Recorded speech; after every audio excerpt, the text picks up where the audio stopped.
सतगुरुदेव की जय। सर्वसंग से प्रार्थना है। सत्संग प्रारंभ हो रहा है। कृपया सत्संग स्थल पर शांतिपूर्वक विराजमान होकर के श्रद्धा से सत्संग सुने। परमेश्वर की प्यारी आत्माओं से पुनः निवेदन है, सत्संग प्रारंभ हो रहा है। कृपया सत्संग स्थल पर शांतिपूर्वक विराजमान होकर के श्रद्धा से सत्संग सुने। सत साहिब।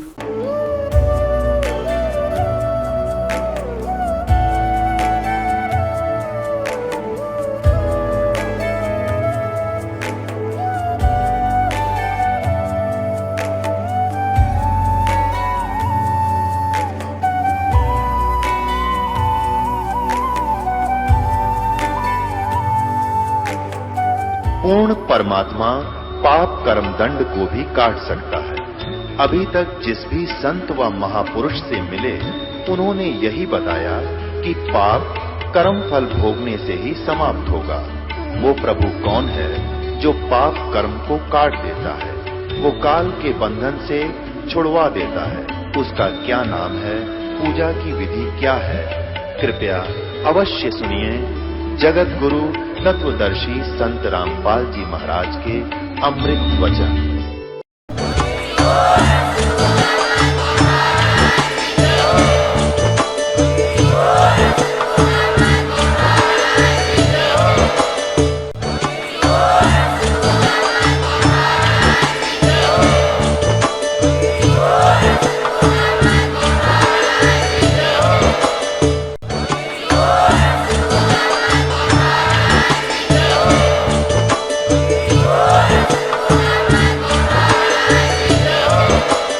सतगुरुदेव की जय। बंदी छोड़ कबीर परमेश्वर जी की जय। बंदी छोड़ गरीबदास जी महाराज जी की जय। स्वामी राम देवानंद जी गुरु महाराज जी की जय हो।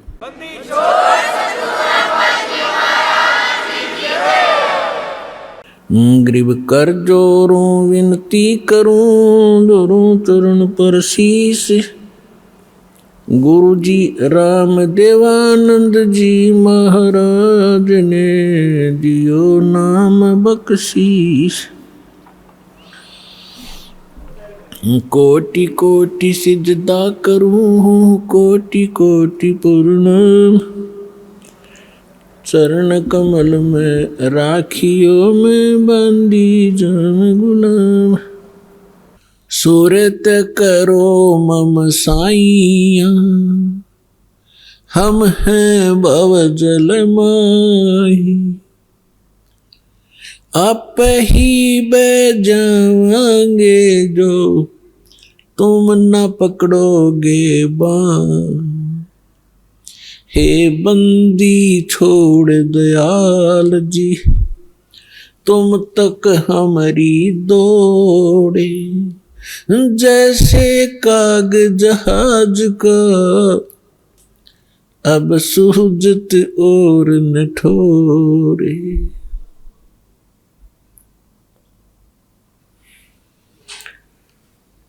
सतगुरु पूर्ण ब्रह्म है, सतगुरु आप अलेख। सतगुरु रमता राम है, या मैं मीनन मेघ। दंडवतम गोविंद गुरु, बंदू अविजन सोए। पहले वहे प्रणाम तिन, नमो जोग हो। परम पिता परमात्मा पूर्ण ब्रह्म सारी सृष्टि के रचनहार कबीर परमेश्वर जी की असीम रजा से आप सभी पुण्यात्माएं सत्संग सुन रहे हैं। मात पिता मिल जाएंगे, 184 माही। सतगुरु सेवा और बंदगी, ये फेर मिलन की नहीं। हमारे परम पिता कबीर भगवान ने आकर के इस सुती आत्मा को जगाया है जो काल की भांग पीकर नशे में अपना जीवन नाश कर रही थी, उसके लिए परमात्मा ने स्वयं आकर हमें ज्ञान दिया है कि जो आज आप इस परिवार के पोषण में और संपत्ति के संग्रह करने में अपना पूरा मनुष्य जीवन नाश कर जाते हो, मनुष्य जीवन का केवल इतना ही काम नहीं था। ये क्रियाएं जो आप करते हो पशु पक्षी भी यही करते हैं। फिर मानव शरीर के मिलने का उद्देश्य क्या था, आवश्यकता क्या थी, ये परमात्मा स्वयं आकर ज्ञान कराते हैं। और उस ज्ञान को आगे कुछ अज्ञान बना करके काल के दूत, काल के संत प्रेरणा तो करते रहते हैं, लेकिन उनके पास समाधान नहीं होता। जिसके पास समाधान नहीं है वो ज्ञान भी व्यर्थ है। जैसे किसी को कोई रोग है, किसी ने बता भी दिया कि आपको अमोक रोग है, औषधि है नहीं और है तो वो डुप्लीकेट है, तो वो ज्ञान भी वो समाधान भी वो दोनों व्यर्थ हैं, यूजलेस हैं। ठीक इसी प्रकार तत्व ज्ञान के अभाव से जो भक्ति भी करते थे, मनुष्य जीवन का उद्देश्य भी जो संत बता दिया करते थे कि इसका आत्म कल्याण ही मनुष्य जीवन का उद्देश्य है, लेकिन उनके पास समाधान नहीं था। तो परमात्मा ने आके समाधान भी बताया है और ये तत्व ज्ञान भी बताया है। क्या बताया है परमात्मा ने कि माता पिता मिल जाएंगे इस 184 माह, जहाँ भी आपका जन्म होगा, पशु कुत्ते की योनि में जाओगे वहाँ भी माता पिता मिल जाएंगे, गधे की योनि में जाओगे वहाँ भी आपको माता पिता मिल जाएंगे, पक्षी बनोगे वहाँ भी माता पिता मिल जाएंगे, मनुष्य जन्म होगा वहाँ भी माता पिता मिल जाएंगे। मनुष्य शरीर के अतिरिक्त हमें परमात्मा नहीं मिल सकते, सतगुरु नहीं मिल सकते। इसलिए परमात्मा बताते हैं कि माता पिता मिल जाएंगे 184 माह और सतगुरु सेवा और या बंदगी भाई फिर मिलन की ना। मानुष जन्म पाया कर जो नहीं रट हरि नाम, जैसे कुआ जल बिना फिर बनवाया क्या काम।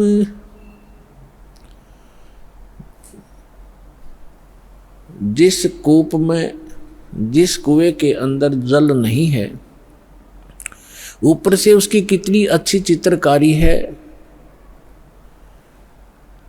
और कितना चाहे पक्का स्ट्रक्चर है, यूजलेस है वो, उसका कोई लाभ नहीं,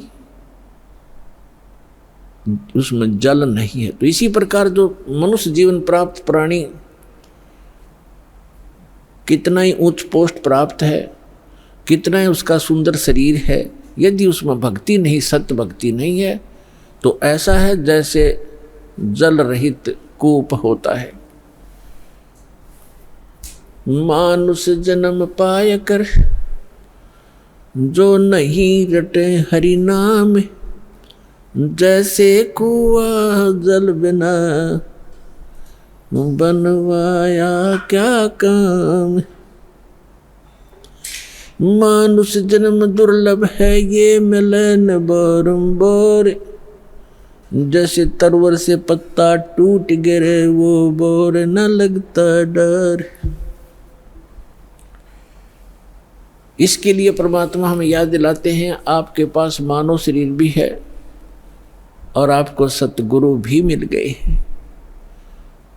तो फिर क्या बताते हैं कि समझा है तो सिरधर पाओ, बहुर नहीं रे ऐसा दाव। फिर परमात्मा हमें याद दिलाते हैं कि राम नाम रटते रहो जब तक घट में प्राण, कभू तो दीन दयाल के है भनक पड़ेगी कान।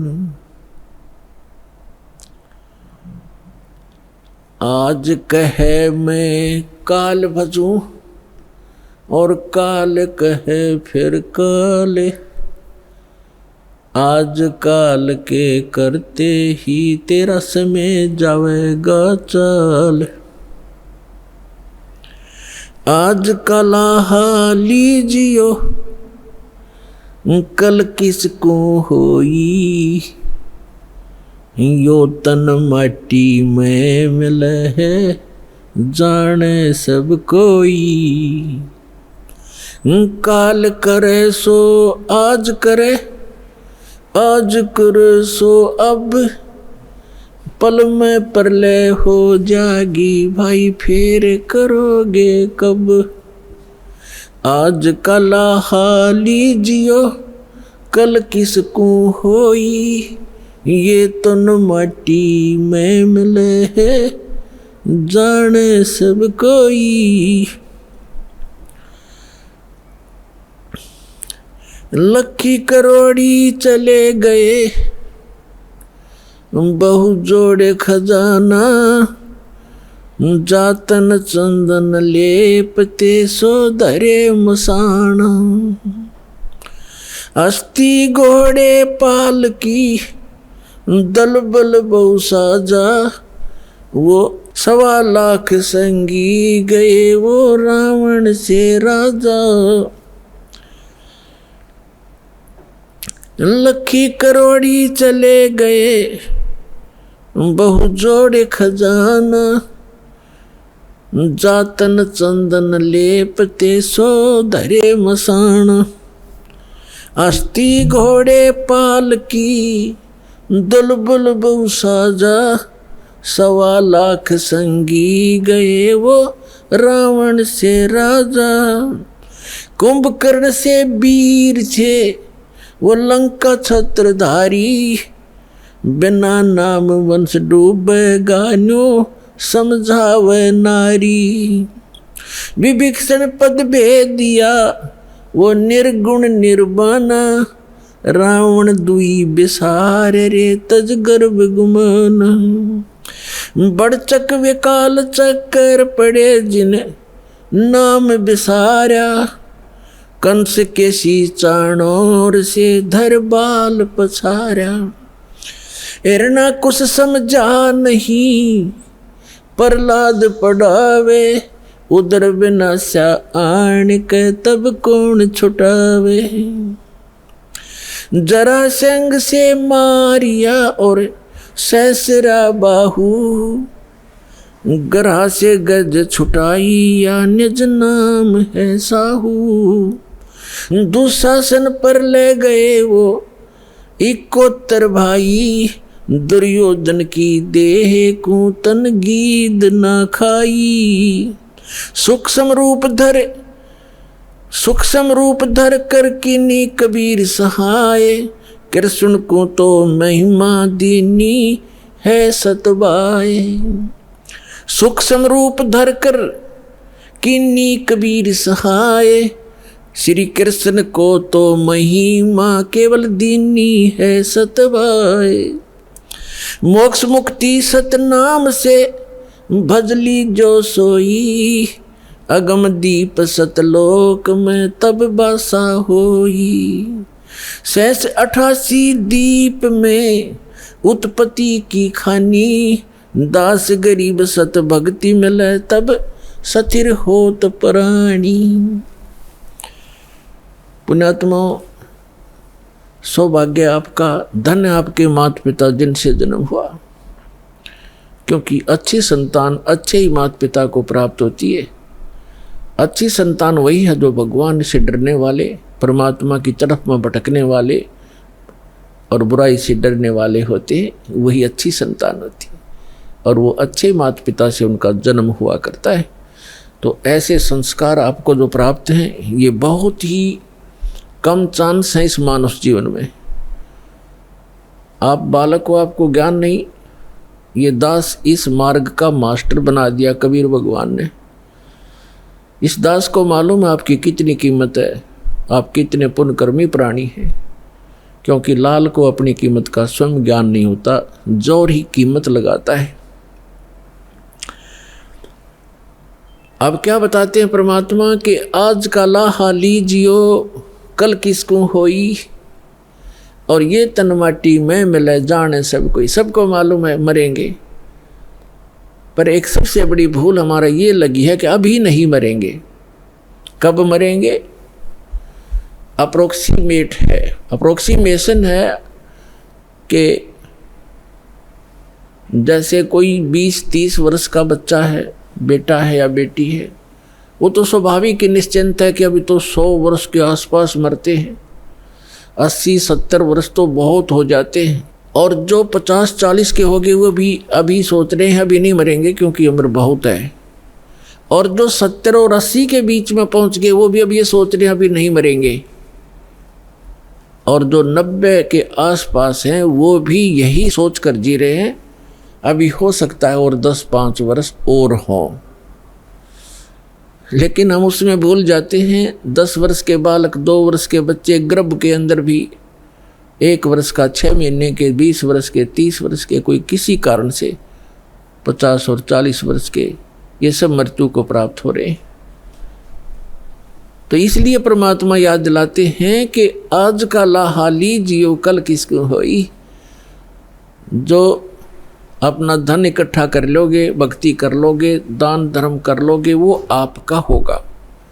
बाकी ये रेस्टोरेंट है, आपने सब कुछ बना बनू का यहीं छोड़ जाना, आप साथ नहीं ले जा सकते। तो क्या ले जाना है हमने? जैसे हम विदेश गए हैं, स्वदेश आना है, तो हम विदेश की करेंसी यहाँ ले भी आएंगे तो वो काम नहीं करेगी, उसको हमने चेंज कराना पड़ेगा। उस करेंसी को हमने अपने स्वदेश वाली करेंसी में चेंज कराना पड़ेगा, तब वो हमारा काम आओगी ना। तो कागज है, एक नए पैसे का भी नहीं है। इसलिए हम यहाँ विदेश में रह रहे हैं। ये पृथ्वी एक विदेश है, काल का लोक ये विदेश है, पृथ्वी उसका एक शहर समझो, 21 ब्रह्मांड है उसका पूरा राज्य साम्राज्य है। हम सतलोक से यहाँ आ गए हैं, वापस जाने की अब तैयारी कर रहे हैं, तो हम यहाँ की कोई वस्तु नहीं ले जा सकते। इसके लिए हमने करेंसी चेंज करानी पड़ेगी। वो करेंसी कैसे चेंज होएगी? जैसे आप दान करोगे, वो दान फिर पैसा जो है वो दान में बदल जाएगा, और दान से फिर धर्म बनेगा, और धर्म बनकर आपकी किस्मत में लिखा जाएगा। उतना ही अकाउंट आपको उस विदेश में, अपने स्वदेश में मिलेगा। ये आपकी करेंसी चेंज करानी है। तो इसको जितना आप करा पाओगे वो आपका, और जो करेंसी चेंज नहीं करा पाए वो इस काल की यही छोड़ के आनी पड़ेगी आपको। इसके लिए क्या बताते हैं? लखी करोड़ी चले गए बहु जोड़ खजाना, और जातन चंदन लेपते सो धरे मसाना। राजा लोग, सेठ लोग, साहूकार होते थे। जितना व्यक्ति धनी हो जाएगा उतना ही वो कृत घनी बन जाता है। ये माया का गुण है। राजा लोग क्या करते थे? सारे शरीर पर, जैसे आजकल तो एसी चल पड़े, कूलर कालर हो गए, राजा लोग क्या करते थे? चंदन को घिसवाते, नौकर चंदन घिसा करते थे, और गर्मियों के दिन में सारे शरीर पर चंदन लगा लिया करते थे, और शीतलता प्राप्त करते थे उससे। चंदन की लकड़ी का बुरादा, चंदन जो है बहुत शीतल होता, ठंडा तासीर होती है। इसी प्रकार सेठ और साहूकार। तो परमात्मा कहते हैं जातन चंदन लेपते, जिसके शरीर पर चंदन लेपन होता था और भक्ति करी नहीं, बकवाद करके जीवन नाश कर गए, पिछले जन्म के पुण्य कर्मों को पूर्व जन्म की बैटरी से राजा बन गए। जब तक पूर्व जन्म के पुण्य चलते हैं ये राजा राज्य भोगता है, धनी अपना धन का सुख लेता है। और यदि भविष्य की भक्ति ठीक ना बनी, शास्त्र अनुकूल साधना नहीं हुई, चार्जर नहीं लगा, तो पूर्व जन्म की बैटरी जिस दिन डिस्चार्ज होएगी, यानी पूर्व जन्म के पुण्य आपके जिस दिन समाप्त हो जाएंगे, उस दिन अचानक कैर टूटने शुरू हो जाएंगे। जैसे राजा लोगों का इतिहास देख लो आप, पिछला पुराना इतिहास हम पढ़ा करते थे। कोई राजा 5 वर्ष राज्य किया, किसी ने 10 वर्ष किया, किसी ने 12 वर्ष किया।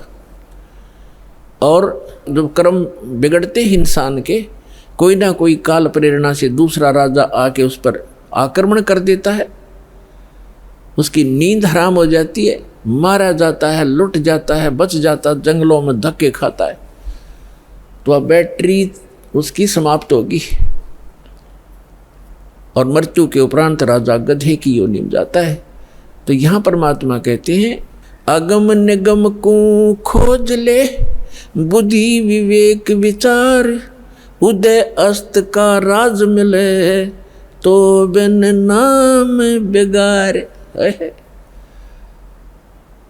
कितना सटीक उदाहरण दिया है परमात्मा ने कि जरा सा बुद्धि से काम ले मानव, अगम निगम को खोज ले, अपने भविष्य को विचार कर,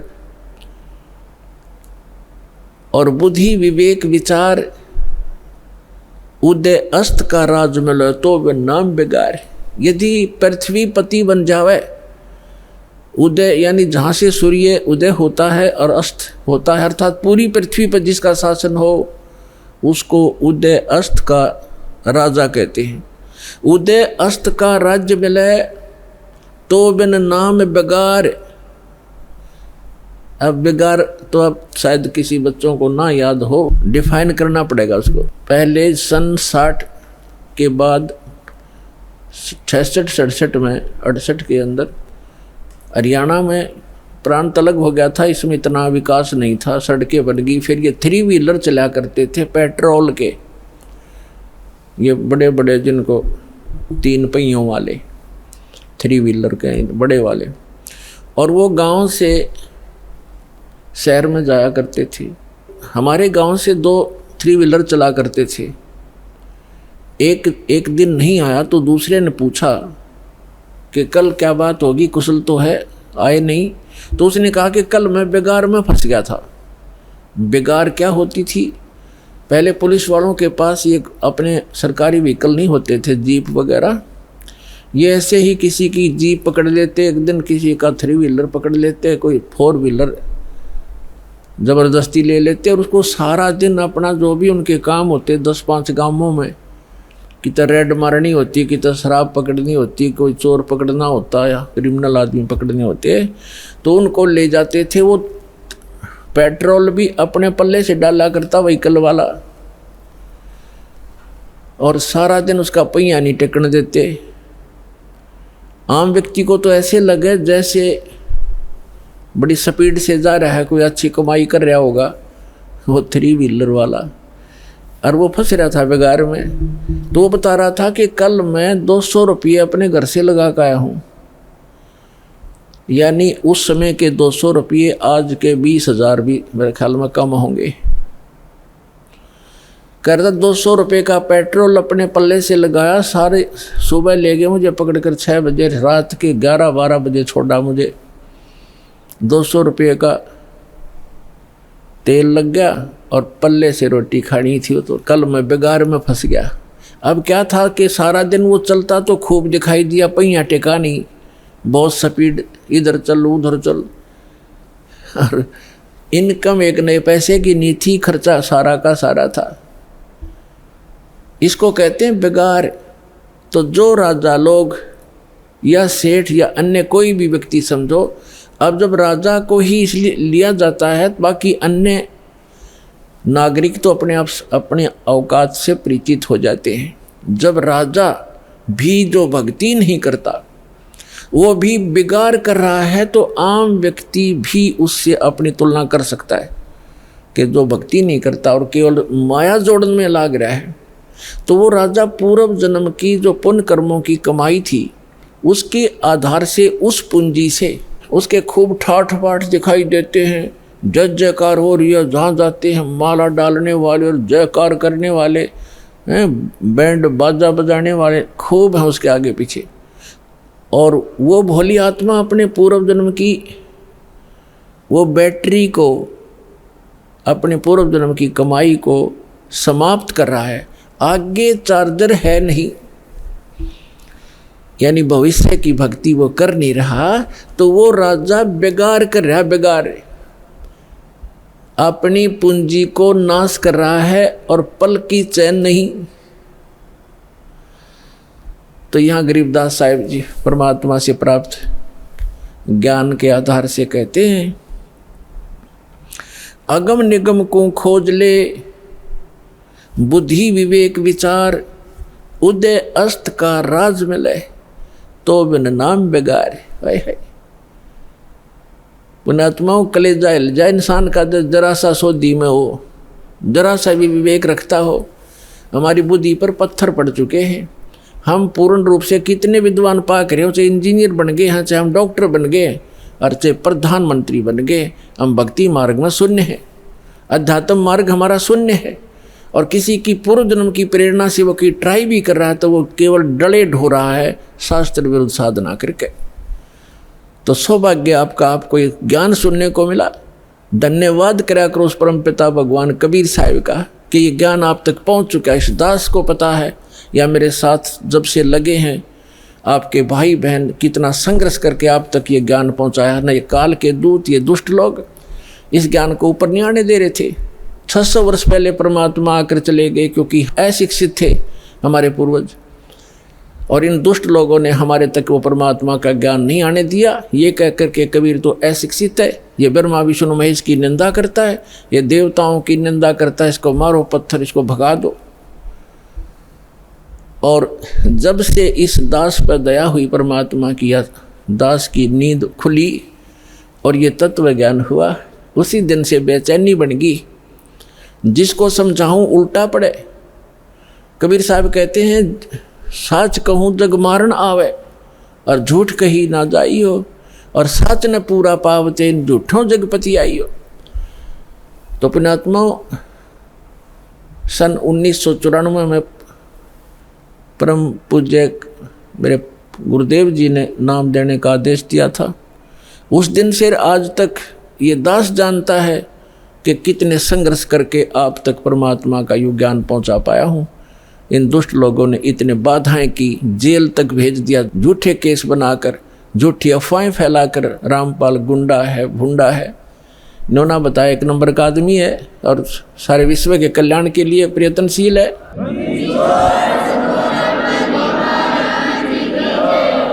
तो पुण्यात्माओं, आप सभी का कर्तव्य बनता है अपने बहन भाइयों तक ये ज्ञान पहुंचाने का।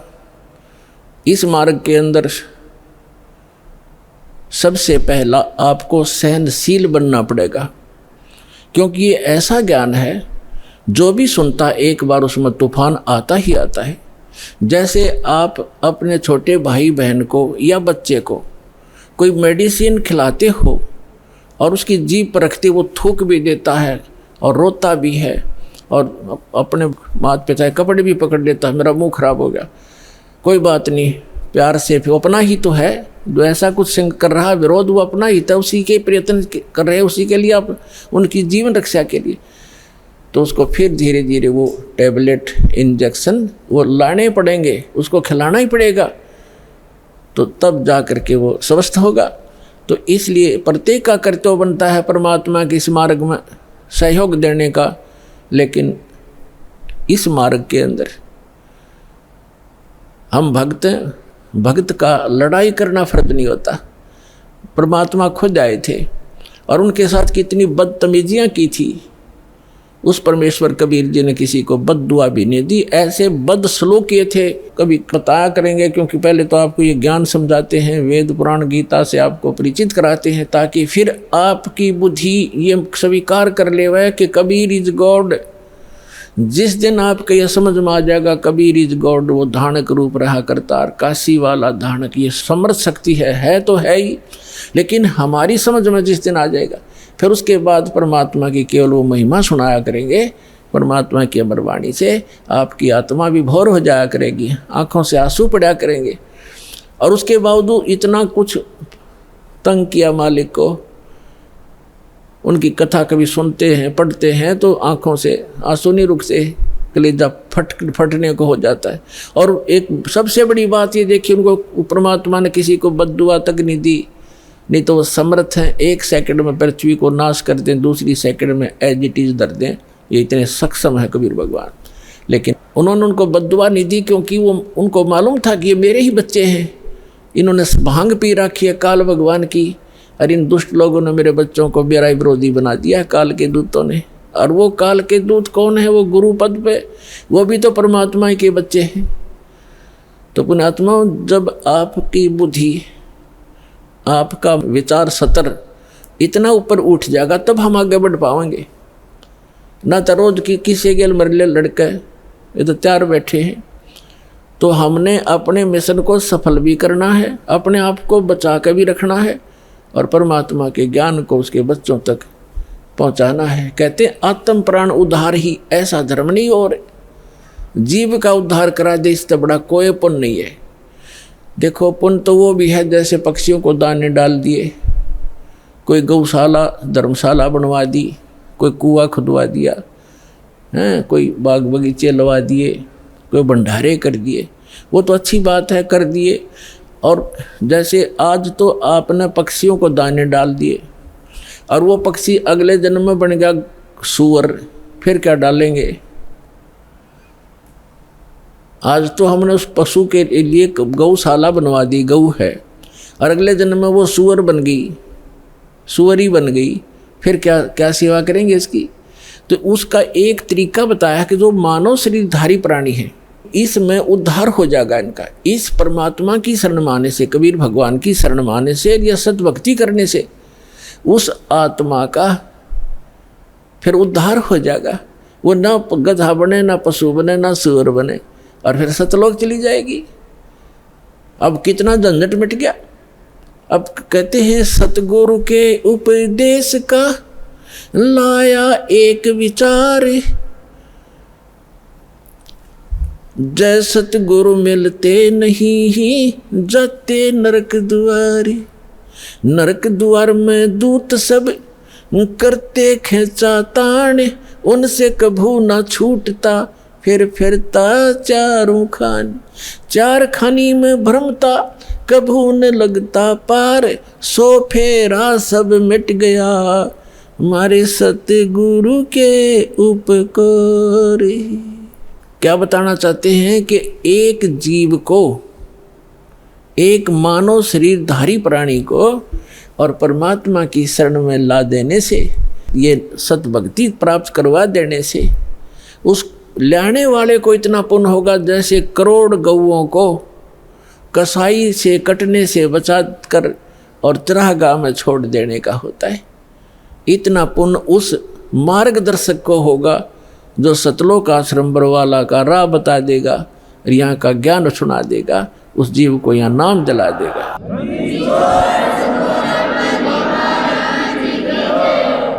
तो फिर उसके बाद कहते हैं उस भक्त का सारा बाईपास निकल गया, सतगुरु मिल गए, सतगुरु की उपदेश का लाया एक विचार, और जय सतगुरु मिलते नहीं हम जाते नरक द्वार।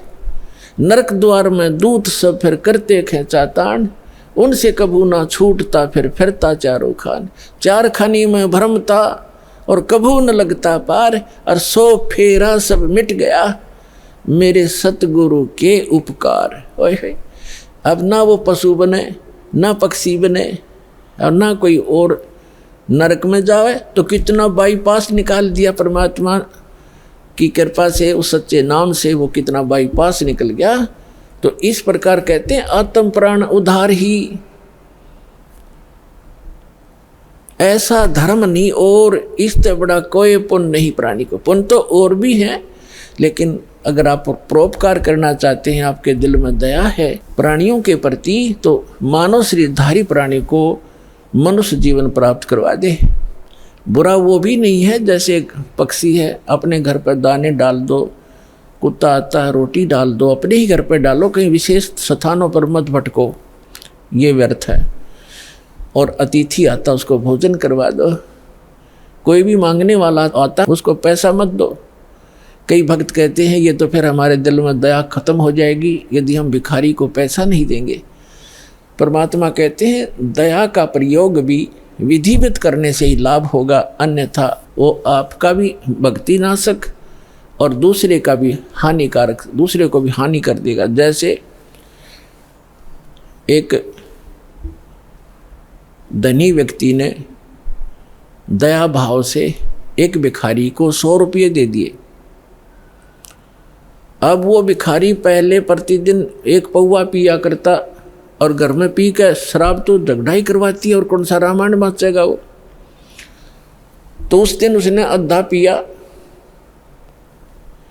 आधा बोतल शराब पी गया, घर जाकर लड़ाई कर दी, घरवाली और बच्चे खूब पीट दिए। वह उसकी पत्नी लेकर बच्चों को कुएं में गिर गई, सारे मर गए। अब उसके दान करने वाले दयालु ने उस भिखारी का कुणबा गानी करवा दी। तो ये दया भी खराब है, ऐसी दया नहीं करनी चाहिए। भिखारी को रोटी खिला दे, अगर भिखारी रोटी खा ले भाई, कपड़ा नहीं है तो कपड़ा सिलवा दे उसको, बिना सिलाया नहीं दे जाते बेचेगा और गुटी लाओगा। एक भगत कह रहा था कि एक दिन मैं पार्क में घूमने चला गया और वहाँ 2 बाबा जी बैठे हैं, नकली 2 या 3 जैसे थे वह। तो वो मांग मूंग के लाए, इकट्ठे पैसे कराया करते शाम ने। उस दिन उनके पास सारा कुल मिला कर 20 से 25 रुपये बने।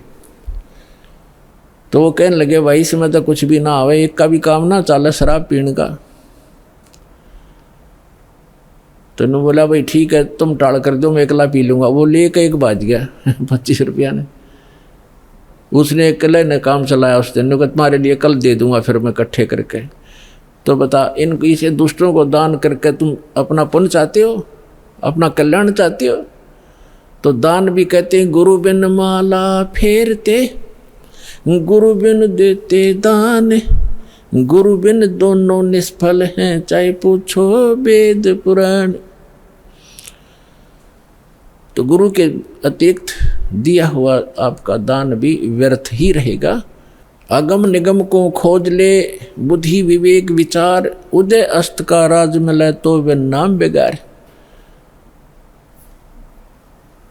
परमात्मा ने आपके ऊपर मेहर की है पुण्यात्माओं। मनुष्य शरीर ऐसे समय में अब परमात्मा ने बैन उठा रखा है कि जो भी सतनाम को और इस हारनाम को प्राप्त कर लेगा, आजीवन मर्यादा में रहेगा, गुरु वचन पर चलेगा, वो सभी सतलोक चले जाएंगे, जहाँ जाने के बाद साधक फिर लौटकर कभी संसार में नहीं आते।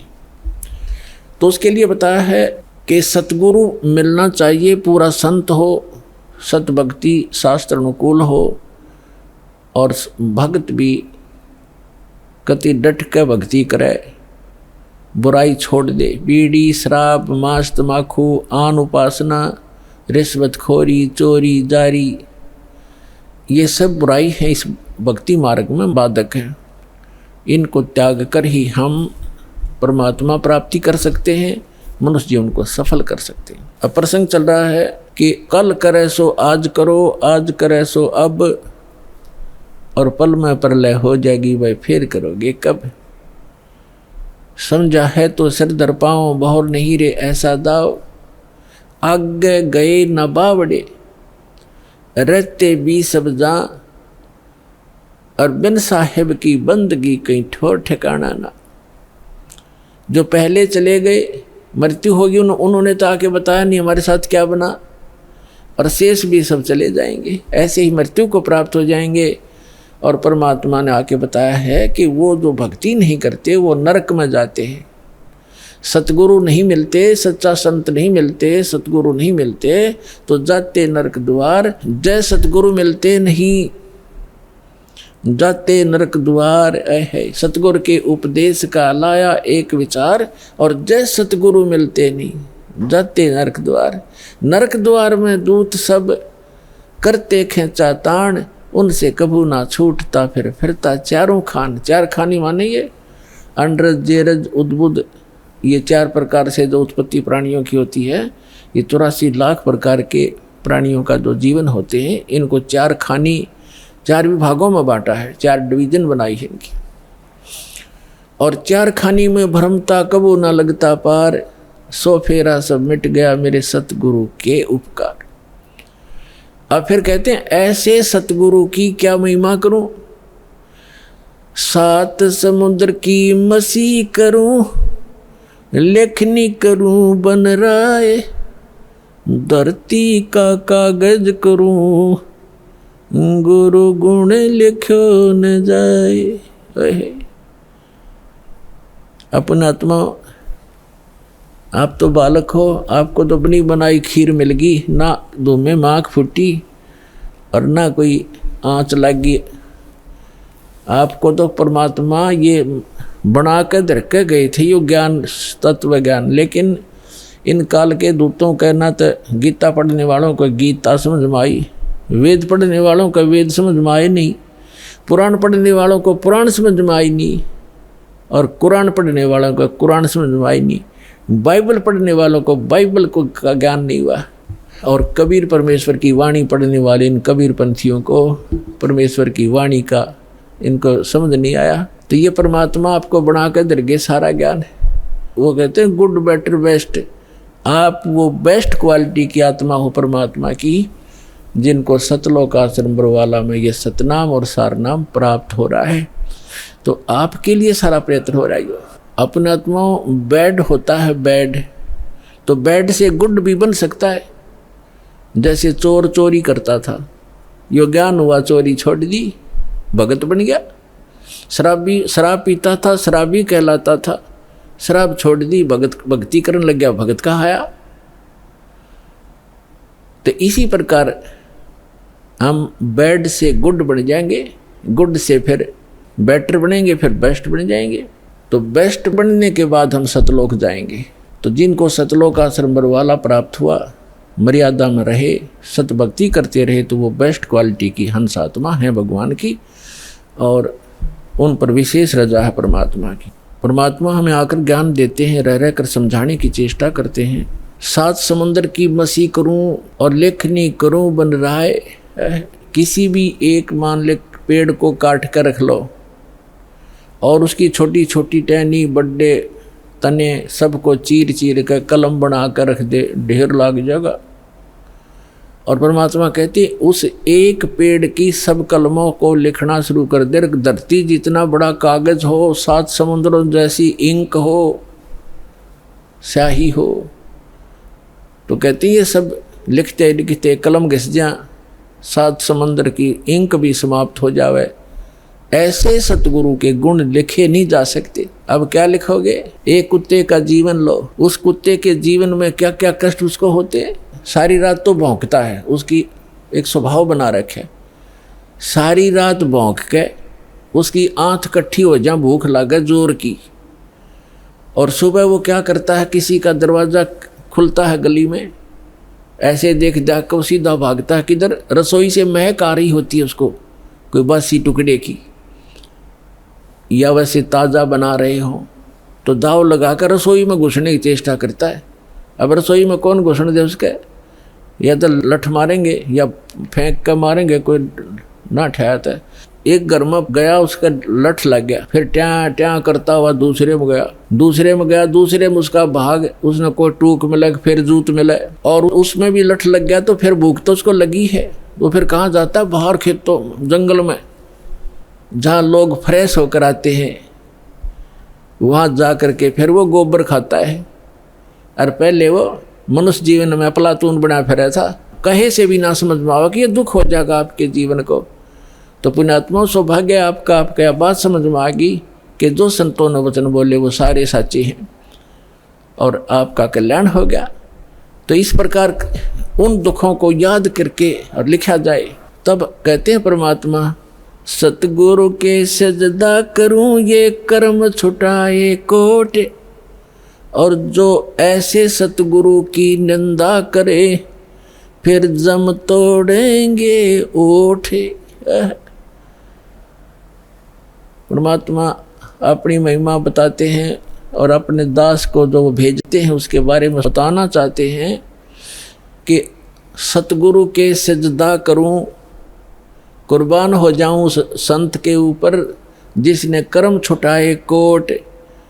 बीड़ी, शराब, मांस, तम्बाकू, भुक्की, सुल्फा, गांजा, भांग और ये चोरी, जारी, बुराई, बकवास छुटवा दी, जो हम सने पड़े थे गंदों में, निर्मल किया और फिर सतनाम दिया। कहते हैं सतगुरु के सजदा करो, ये कर्म छुटाए कोट। और ऐसे संत की जो निंदा करे, कहते फिर जम तोड़ेंगे होठ। यम के दूत ऐसे मारेंगे, लठ ओठों पर लगे चाहे सिर में लगे, वह आगा पीछा नहीं देखेंगे ऐसे व्यक्तियों के। तो यहाँ परमात्मा कहते हैं गुरु मानुष कर जानते, ऐसे संत को कहते हैं मानुष मत गिनना। वैसे तो पुण्यात्माओं भगवान तो भगवान ही होता है, और वो भगवान वो परमात्मा स्वयं भी आते हैं एज ए गुरु एक लीला करने के लिए। और जब वो स्वयं आए थे उसमें हम यही मार खा गए थे ना। 64 लाख से सोना एक गरीब आदमी का, एक झोपड़ी में बैठ के कपड़ा बुनने वाले व्यक्ति के 64 लाख सेस हो जाना, ये एक अजूबा है जैसे हमारी बुद्धि काम करती होता है। लेकिन उस समय परमात्मा जिसको भी नाम देते थे, आशीर्वाद देते थे, उनके दुख दूर हो जाते थे, भूत भाग जाते थे। कहते हैं सतगुरु जो चावै सो कर ही, 14 कोट दूत जम डर ही, ऊत भूत जम त्रास निवारे, और चित्रगुप्त के कागज पाड़े। ये समर्थ कबीर भगवान है। ये आपके ऊत भूत किसी प्रकार का भी आपके ऊपर 3 ताप का दुख हो, प्रेत बाधा हो, पितृ बाधा है, या कोई जिंद बाधा है। अब प्रधानमंत्री के सामने फिर चोर कैसे रुकेंगे? उसके साथ तो बहुत घने बॉडीगार्ड होते हैं। तो जो भक्ति ना करके शरीर छोड़ के वो भगवान के चोर हैं। जिन हर की चोरी करी और गए राम गुण भूल, ते बिदना बागुल किए रहे उर्द मुख चूल। तो ये परमात्मा ऊत भूत जमत्रास निवार है। यम के दूत भी निकट नहीं आ सकते। कहते सतगुर सरना आए के। और धर्मराज डर कैसा? धर्मराज कहते ये नौकर हैं यम के दूत जो आकर सताते हैं, चाहे प्रधानमंत्री हो, मृत्यु के बाद बक्कल तार देंगे, पकड़ के ले जाएंगे, टीटवी गले से पकड़ लेते हैं, बाजू पकड़ लेते हैं, घसीट कर ले जाते हैं।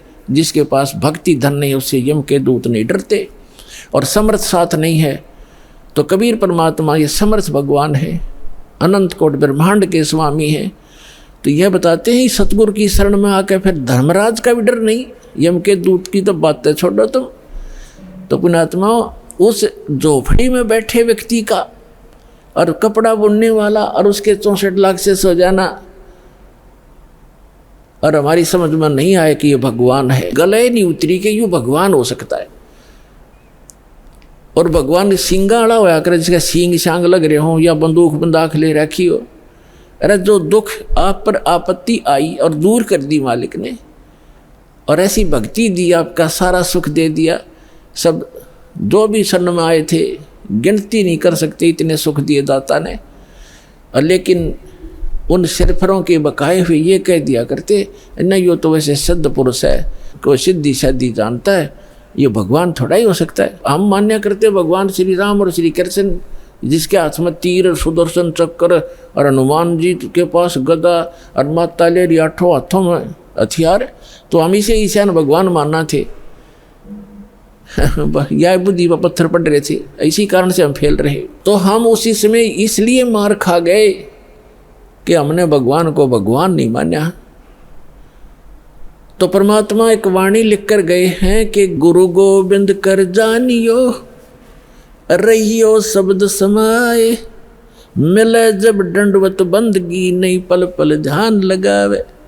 गुरु जी को गोविंद कर मानना, भगवान मानकर उसके साथ व्यवहार करना, ट्रीट करना। गुरु गोविंद कर जानियो और चलियो आज्ञा माँ, मिले तो दंडवत बंदगी, नहीं तो पल पल ध्यान लगा। जब भी आपको मिले दंडवत प्रणाम करें और गुरु जी को परमात्मा मानना। वो खुद तो भगवान थे ही, लेकिन अब अपने दास को भेजा है परमात्मा ने, तो इसलिए कि आपका जो भाव है वो बना रहेगा। जैसे गणित के अंदर एक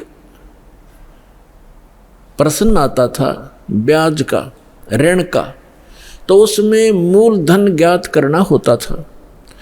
मूलधन तो होता था वो करोड़ों और अरबों रुपए का। उस करोड़ों और अरबों रुपए के मूलधन को प्राप्त करने के लिए मानना पड़ता है, मान लीजिए मूलधन 100 रुपये।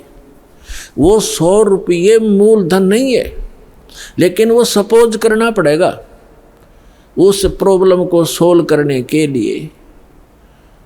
तो ये समझ लेना पुण्यात्माओं, परमात्मा की वाणी है कि गुरु गोविंद कर जानियो और रहियो आज्ञा माही, मिले तो दंडवत बंदगी नहीं पल पल ध्यान लगाए। अब जैसे आप यहाँ से जाओगे शरीर छोड़ के, ये तो छूटेगा, आपको मालूम है सबको। हम चाहते तो नहीं है कभी मृत्यु हो, लेकिन या तो होगी वो मालिक के आधार पे है। अब तो आप भक्त हो गए, आपकी मृत्यु तो भगवान कबीर साहब के हाथ में है। आप कहोगे तब होगी, कई बार कह लोगे जब होगी। अब काल नहीं मार सकता आपको, अकाल मृत्यु नहीं मर सकते आप, अगर नियम ठीक रखोगे।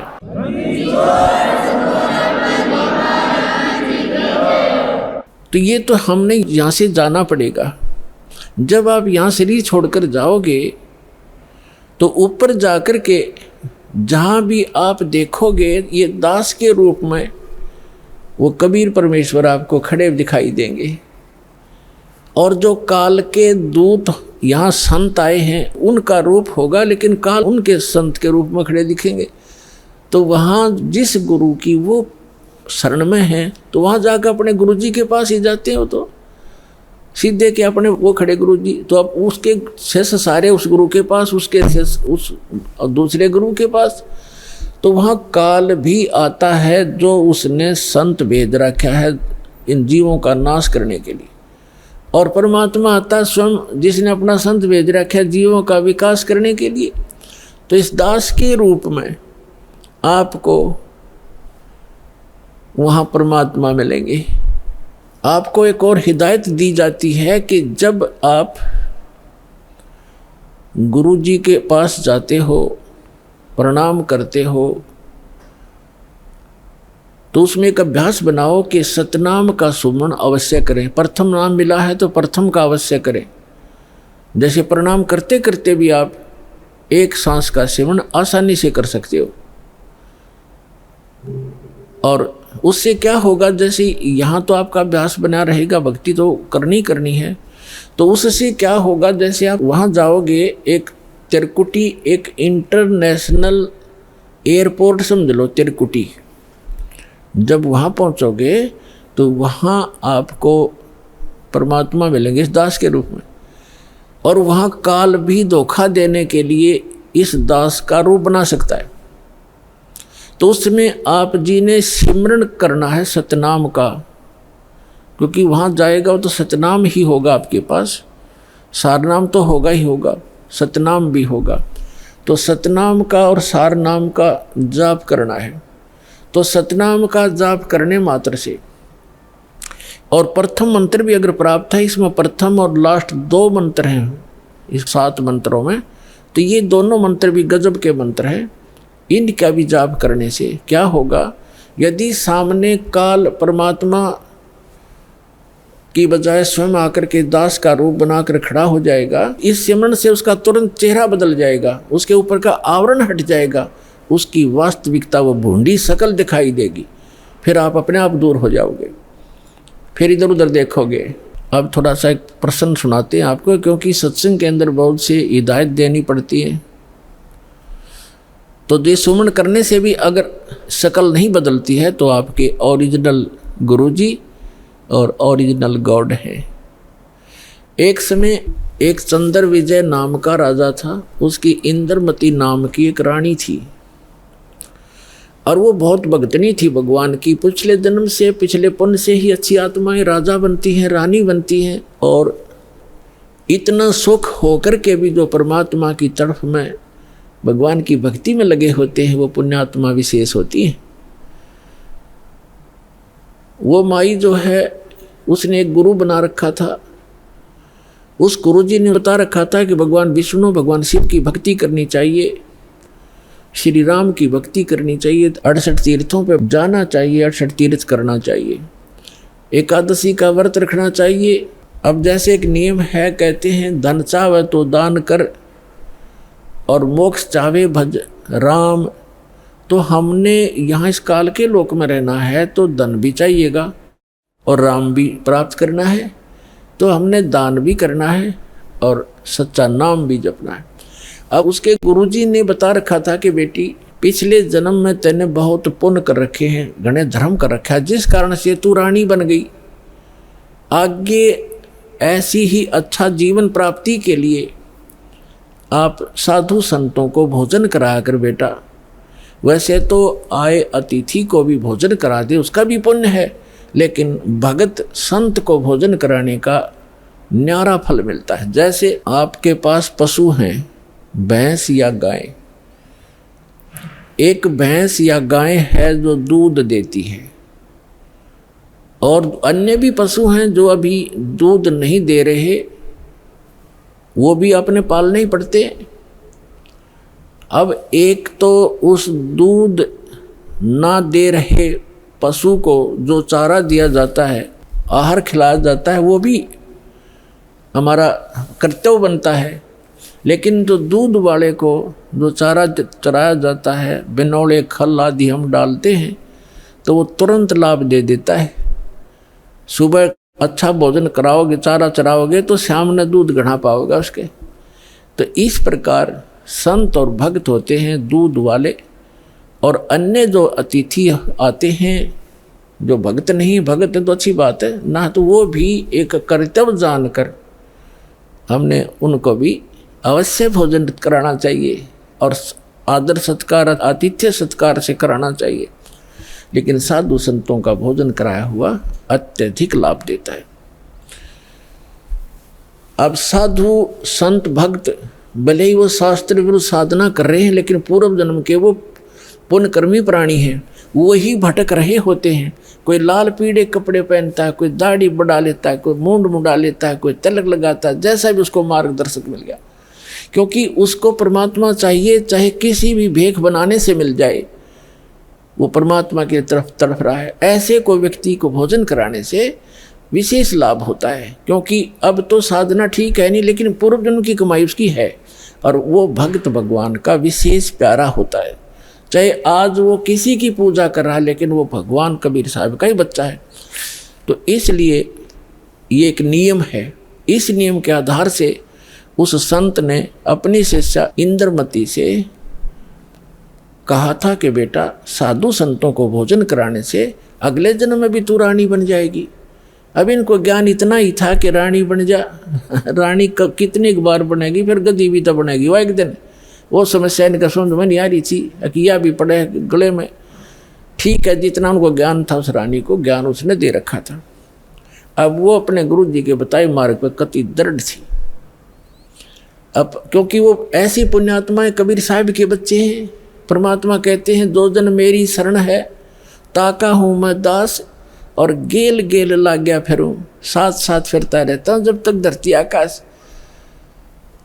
आपको बहुत बार बताया, क्योंकि ये दातंग मार्ग है पुण्यात्माओं। आपने केवल कथाएं सुनी हैं, ये राम कृष्ण की, सुदामा और कृष्ण की, बेलनी और राम की, राम रावण की लड़ाई, महाभारत का युद्ध, ये भी एक इतिहास है, लेकिन ये अध्यात्म मार्ग नहीं था।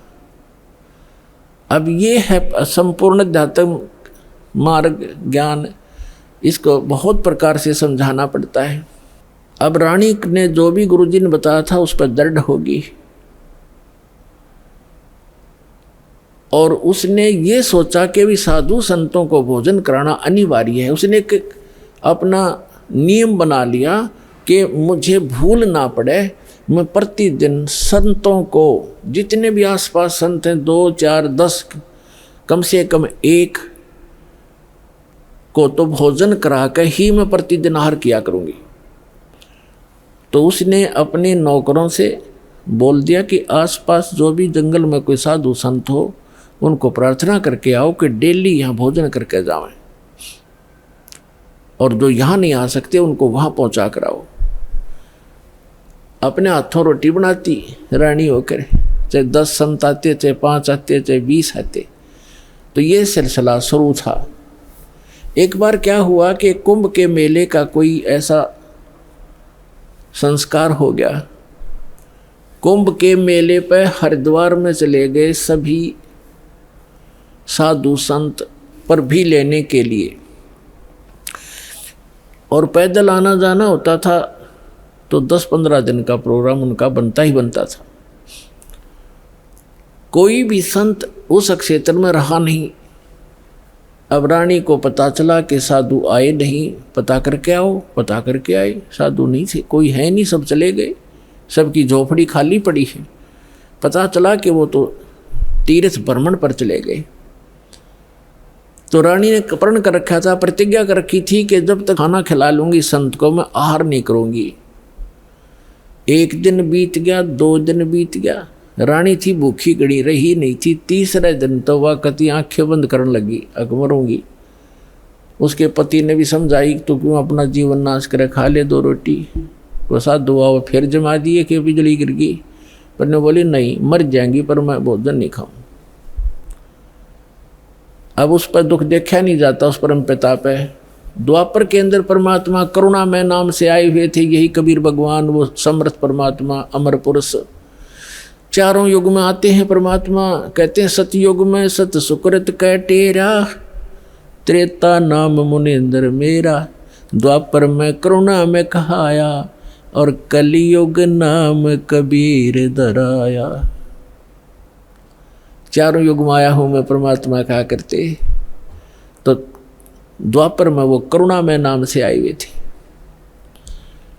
अब उसने देखा या मरेगी बोली भगतनी, एक साधु रूप बना के परमात्मा वहाँ दूर सी आते दिखाई दिए राजा के महल की तरफ ही।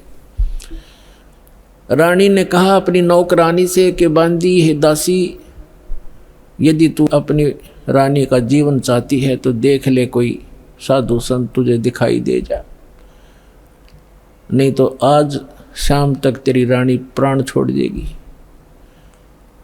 अब वो दासी दुखी होकर के ऊपर चढ़ गई महल की अटारी पर, और वो कहाँ देखा बेचारी, उसने क्या देखा कि सामने एक संत रूप में, सफ़ेद कपड़े, दाढ़ी बड़ी हुई, सिर पे छोटे छोटे बाल हैं, आ रहा है एक सिंपल साधु, गले में माला टांग रखी। दाता ने थोड़ा ईसा दिखाया कि जानो महात्मा सा भी जच्चे ना, तो हम महात्मा उनको मानते हैं जिनकी दाढ़ी बढ़ रही हो, लंबे लंबे बाल हों, तिलक ला रखा हो, 5-4 माला डाल रखी हो, बिंदी बैंदी टिक्की ला रखी हो।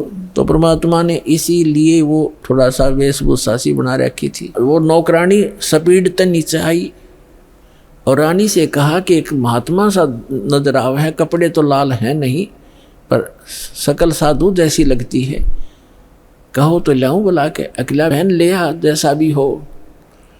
अब वो नीचे गए, इतने परमात्मा भी महल के निकट से आ गए। नौकरानी ने प्रणाम किया और कहा महाराज आपको हमारी रानी याद कर रही है। परमात्मा ने पूछा आप कौन हो, कि मैं नौकरानी हूँ। तो परमात्मा ने कहा बेटा रानी को यदि गरज है संत की तो यहीं आजा गली में, हम किसी के घर नहीं जाया करते, और हम घर जाओ और उसका पति कह दे तू आया किस लिए यहाँ, उसने गरज है तो यहाँ आ जाएगी। उसने जाके बता दिया कि साधु ऐसे ऐसे कह रहा, तो उसका और पक्की जचगी कि 1 नंबर का महात्मा है। नहीं तो नो कोई कह देगा अपने रानी बुलावा, ये तो बाछड़ू की तरह भाग्य आकर बच्चे की तरह पैसे के लालच में अच्छा हलवा मिल जाएगा, और वो उड़े डिट गए, अगर रानी को गरज है तो यहाँ आ जाएगी बेबे। रानी ने कहा मेरा पकड़ हाथ मुझे सहारा दे, नौकरानी ले चल मुझे ऐसे महापुरुष के दर्शन करा दे, मर जाऊंगी तो भी अच्छा ऐसे संत के दर्शन करके। ऐसा दर्द आदमी आज पहली बार सुन रहा हूँ, तो रानी को ये कहने वाला कि यहाँ आ जाएगी जब गरज पड़े तो, क्योंकि पिछले संस्कार से ऐसे भाव उत्पन्न हुआ करते साधु भक्तों में। तो रानी ने जाकर देखा वो मालिक का चेहरा, विश्व में सबसे न्यारे सुंदर थे कबीर भगवान, जितनी बार भी आए हैं वो, और चरणों में मत्था टेका और कहा महाराज आप भोजन कीजिए, आहार कीजिए। परमात्मा बोले चल बेटा आहार कर लेते हैं। बैठ के जाकर एक आसन लगा दिया। रानी ने दुखी सुखी होकर नौकरानी के सहयोग से स्वयं भोजन बनाया और कहा महाराज जी भोजन पाओ। तो परमात्मा ने कहा बेटा आप इतना कोई रोग है आपको क्या, इतनी अक्सीन कैसे होगी। तो उसने सारी कहानी बताई कि मैं प्रतिदिन एक साधु को भोजन करा के भोजन करती थी, संत रहे नहीं क्योंकि वो कुंभ के मेले में स्नान के लिए चले गए। आज 3रा दिन आ गया महाराज जी, आप ना आते तो आज मैं मर जाती। जब भोजन बना के परमात्मा के पास रखा तो कहा परमात्मा ने कि बेटी मेरा शरीर भोजन करने का नहीं है, मैं तो खाऊं या ना खाऊं मैं सदा एक रस रहता हूं। तो रानी बोली जी ठीक है, भोजन नहीं खाओगे तो मैं भी नहीं खाऊंगी, मरना मंजूर है मुझे, मरना ही मुझे उचित है, मैं अपना जो है ना प्रतिज्ञा नहीं भंग कर सकती। तो परमात्मा ने कहा कि ला बेटा, कहते समर्थ इसी को कहते हैं जो चाहे सो करते। मालिक ने भोजन करा, फिर उससे पूछा बेटा ये जो आपको ये हठ किसने बताया? रानी ने कहा कि मैंने अब गुरुजी बना रखे हैं, हमारे गुरु बहुत अच्छे हैं। परमात्मा ने पूछा क्या साधना करते हो? कि श्री विष्णु जी की, श्री शंकर भगवान की, शेरा वाली माता की, जो भी वो करती थी, एकादशी का व्रत करती हूँ, तीर्थों पर भी जाती हूँ, ऐसे करती हूँ। फिर परमात्मा ने अपना ज्ञान समझाना शुरू किया, लेकिन वो रानी जो थी वो ज़्यादा भावुक होते श्रद्धालु। जैसे ये दास प्रारंभ में इन अन्य पंथों वालों को कहा करता था, जो भी आ जाता था संपर्क में सत्संग सुनने, कि भाई आपका नाम गलत, आपका गुरु पूरा नहीं है, आपकी साधना गलत है। ये राधा स्वामी, धन धन सतगुरु, जय गुरुदेव वाले और ये तो सारे निरंकारी वाले ये आते थे जो सुनकर सत्संग है। जब ये दास उनको यह सच्चाई बताता तो बेदक जाते, उठ कर चले जाते कि ना आप तो निंदा करते हो, किसी संत की निंदा नहीं करनी चाहिए, पाप लगता है। अरे भले आदमियों, निंदा क्या की मैंने? तेरे गुरु को चोर बताया ना, डाकू ठग बताया नहीं, उसके ज्ञान की त्रुटि बताई है, ज्ञान में कमी है आपके गुरु जी में। संत तो अच्छे ही होते लेकिन ना समझ में आई। ये श्रद्धालु होते हैं कि ना गुरु जी के बारे में कुछ नहीं सुन सकता। और अब आने लग रहे रोते हुए लुट पिट के, रोआ बरीत रहे, नाश हो गया। 30 साल हो गए राधा स्वामी में जीवन खो दिया, सब कुछ लुट पिट गया। इकलौता पुत्र था वो भी मर गया। बता, अब टिंडे ले लो राधा स्वामी मर, धन धन सतगुरु में। अब साची के 6 माह में गुस्सा होते थे। और यहाँ का इतिहास देख लो, सन 1994 से जो जुड़े हैं उनके ठाठ देख लो, और उनके घर में कोई दुर्घटना हुई तो आप पूछ कर देख लो, लाखों की संख्या में भक्त हैं। तो भगवान की शरण न्यारी होती है।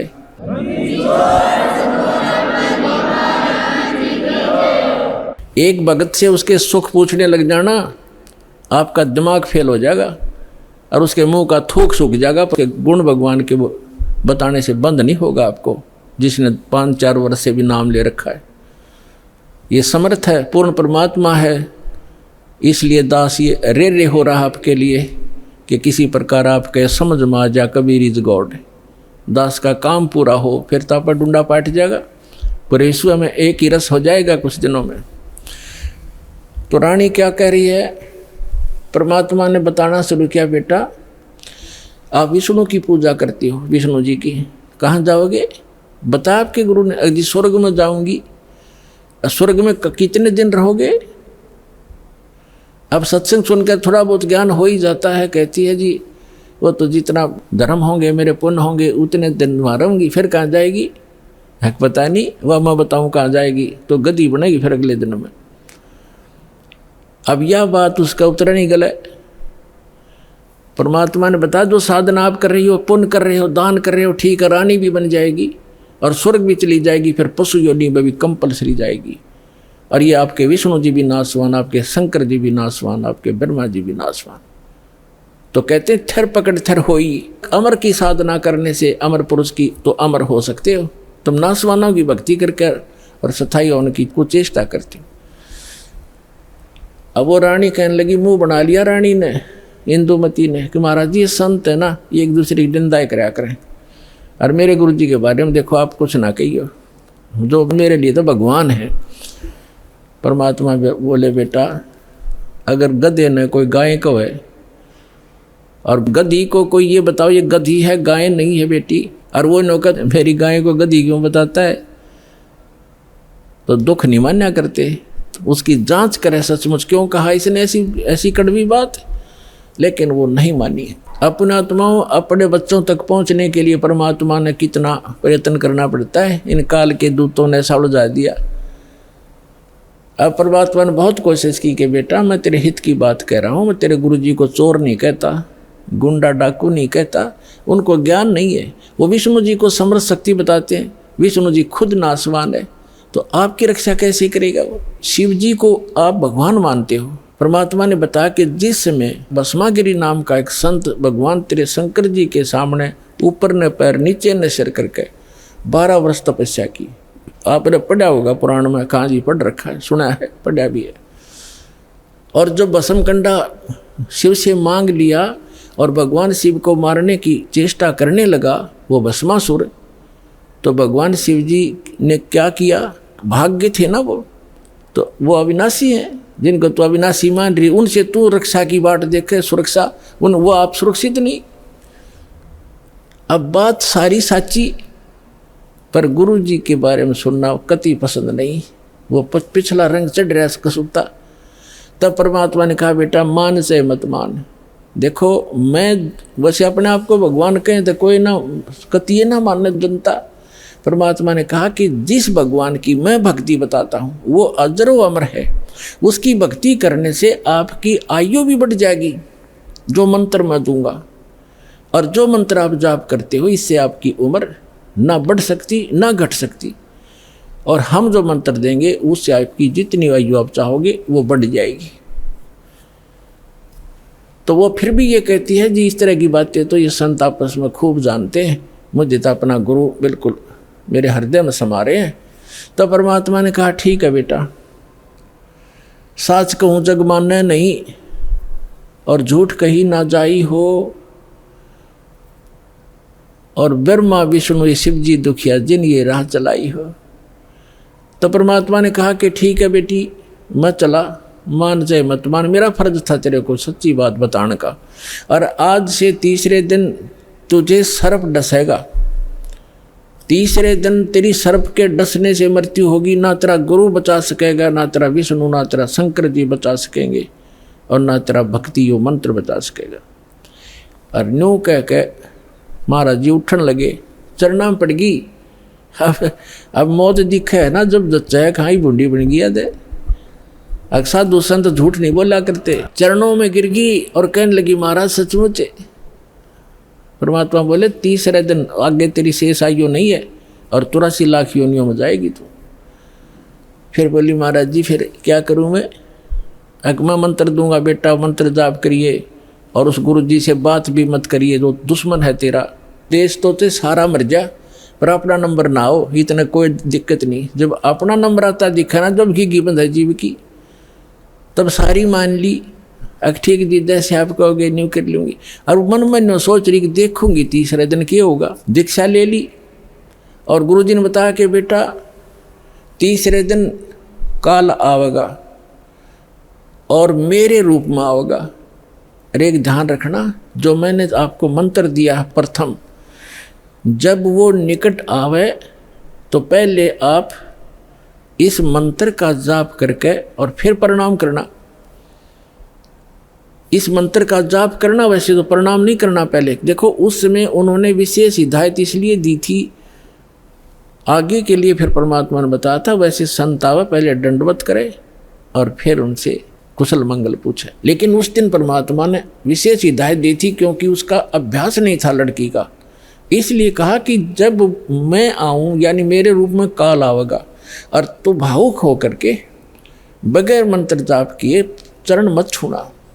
पहले मंत्र जाप करना और फिर चरण छूना। अब रानी ने किसी को बताया नहीं, ने सोचा क्या पता सच्ची है कि झूठी है। ठीक अगले दिन के 1 बजे के आसपास परमात्मा के रूप में काल गया, करुणामय के रूप में, और कहा इंद्रमती कहाँ है बेटा? अब इंद्रमती ने देखा गुरुजी आगे, लेकिन वो बात उसके हृदय में गड़ रही थी। गुरुजी ने ये भी बात कही थी तो उन्होंने प्रथम मंत्र सिमरण कर दिया। वो सारा जो कंप्लीट कोर्स यही है वो जो आपको दे रखा। उसके प्रथम मंत्र के प्रथम नाम से ही एकदम उसका स्वरूप बदल गया और ऐसी विकराल चेहरा, लंबे दांत और मोटी मोटी आंख, बेहुद्दी सी विकराल सी शरीर दिखाई दिया। तो उस काल ने देखा कि तेरा तो इसने आवरण तार दिया। न बोला अब तब बचगी तू, तेरे पास मंत्र जबरदस्त है, तुझे फिर देखूंगा। अब रानी का जान बची लाखों पाए और गुरु जी के 100 शुक्र मनाए। अपने नौकरों को बताती है, काल आया था, आज मेरी मृत्यु होनी थी, मैंने जो गुरुजी बनाए हैं मेरी उम्र बढ़ा दी। अब ना तो राजा को बताई, उसके दरबार में जाके राजा ने बोला तू पड़ी रह, काल आ जाता तने छोड़ जाता, ये तुमने ऐसे कहती रहती हो, कोई कुछ कह दे उसकी बातों में आ जाती हो।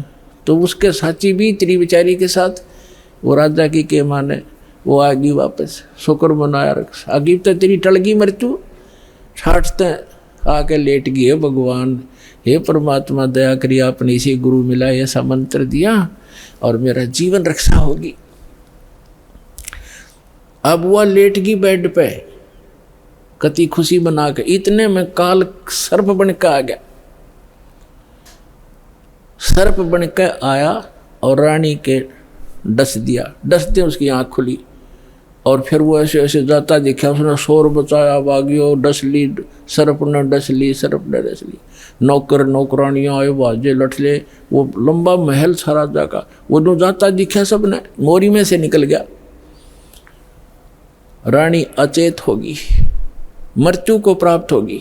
राजा के घर तक सब प्रकार के वैद्य उपस्थित रहते थे, डॉक्टर बुलाए, वैद्य बुलाए, गार्डू बुलाए, सारा कुछ कर लिया और सब ने मृत घोषित कर दी। तब परमात्मा आ गए तो नौकर नौकरानियां कहने लगी, जिन देखे थे भगवान उस दिन, वो नौकरानियां कहने लगी, महाराज जी आपकी शिष्या को सर्प ने डस दिया, तब सर्प से मृत्यु होगी, हाहाकार मच गई। तो परमात्मा ने एक बहाना सा करा, मंत्र सा बुदाया और कहा, उठ बेटी, 1 सेकंड में रानी खड़ी होगी। बोलो सतगुरुदेव।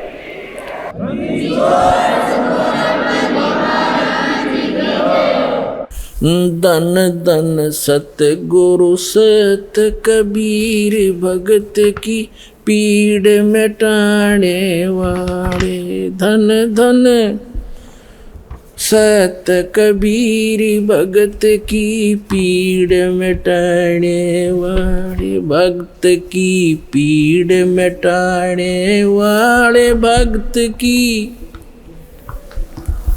वाले। धन धन सतगुरु सत कबीर, भक्त की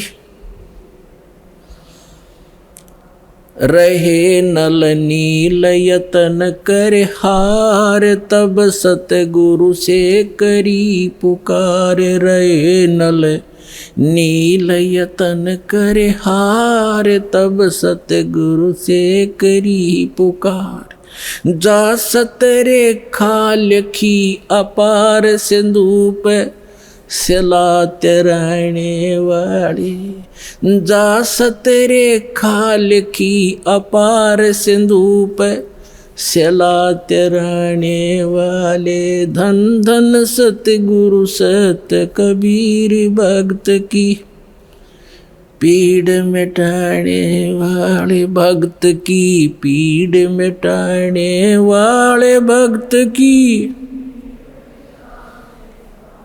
धन धन सतगुरु सत कबीर, भक्त की। डसी सर्प ने जब जा पुकारी, इंद्रमती अकुलाए।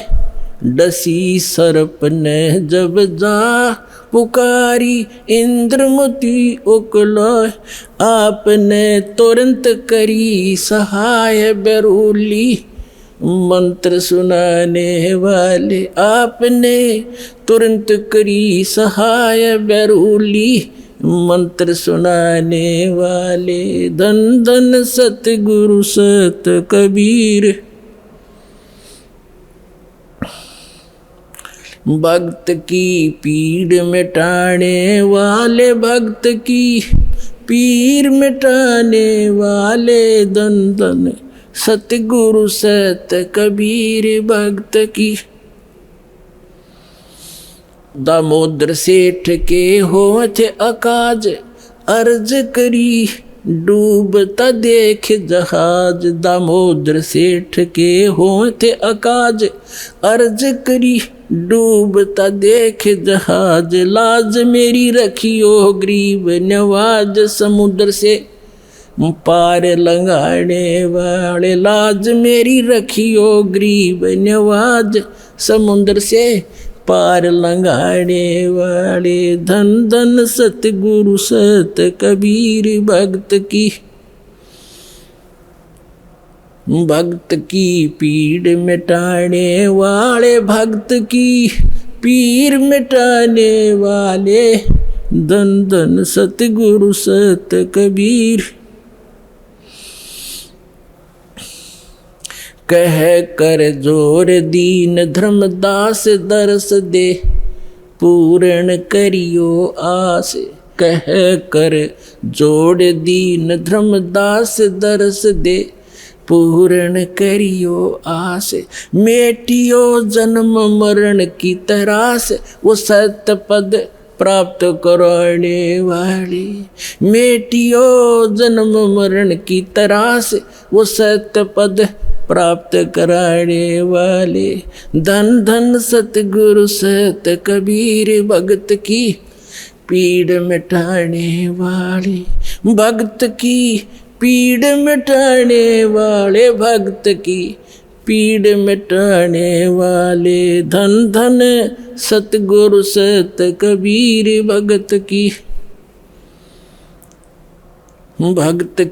पीड़ मिटाने वाले, भक्त की पीड़ मिटाने वाले। धन धन सतगुरु कबीर, भक्त की।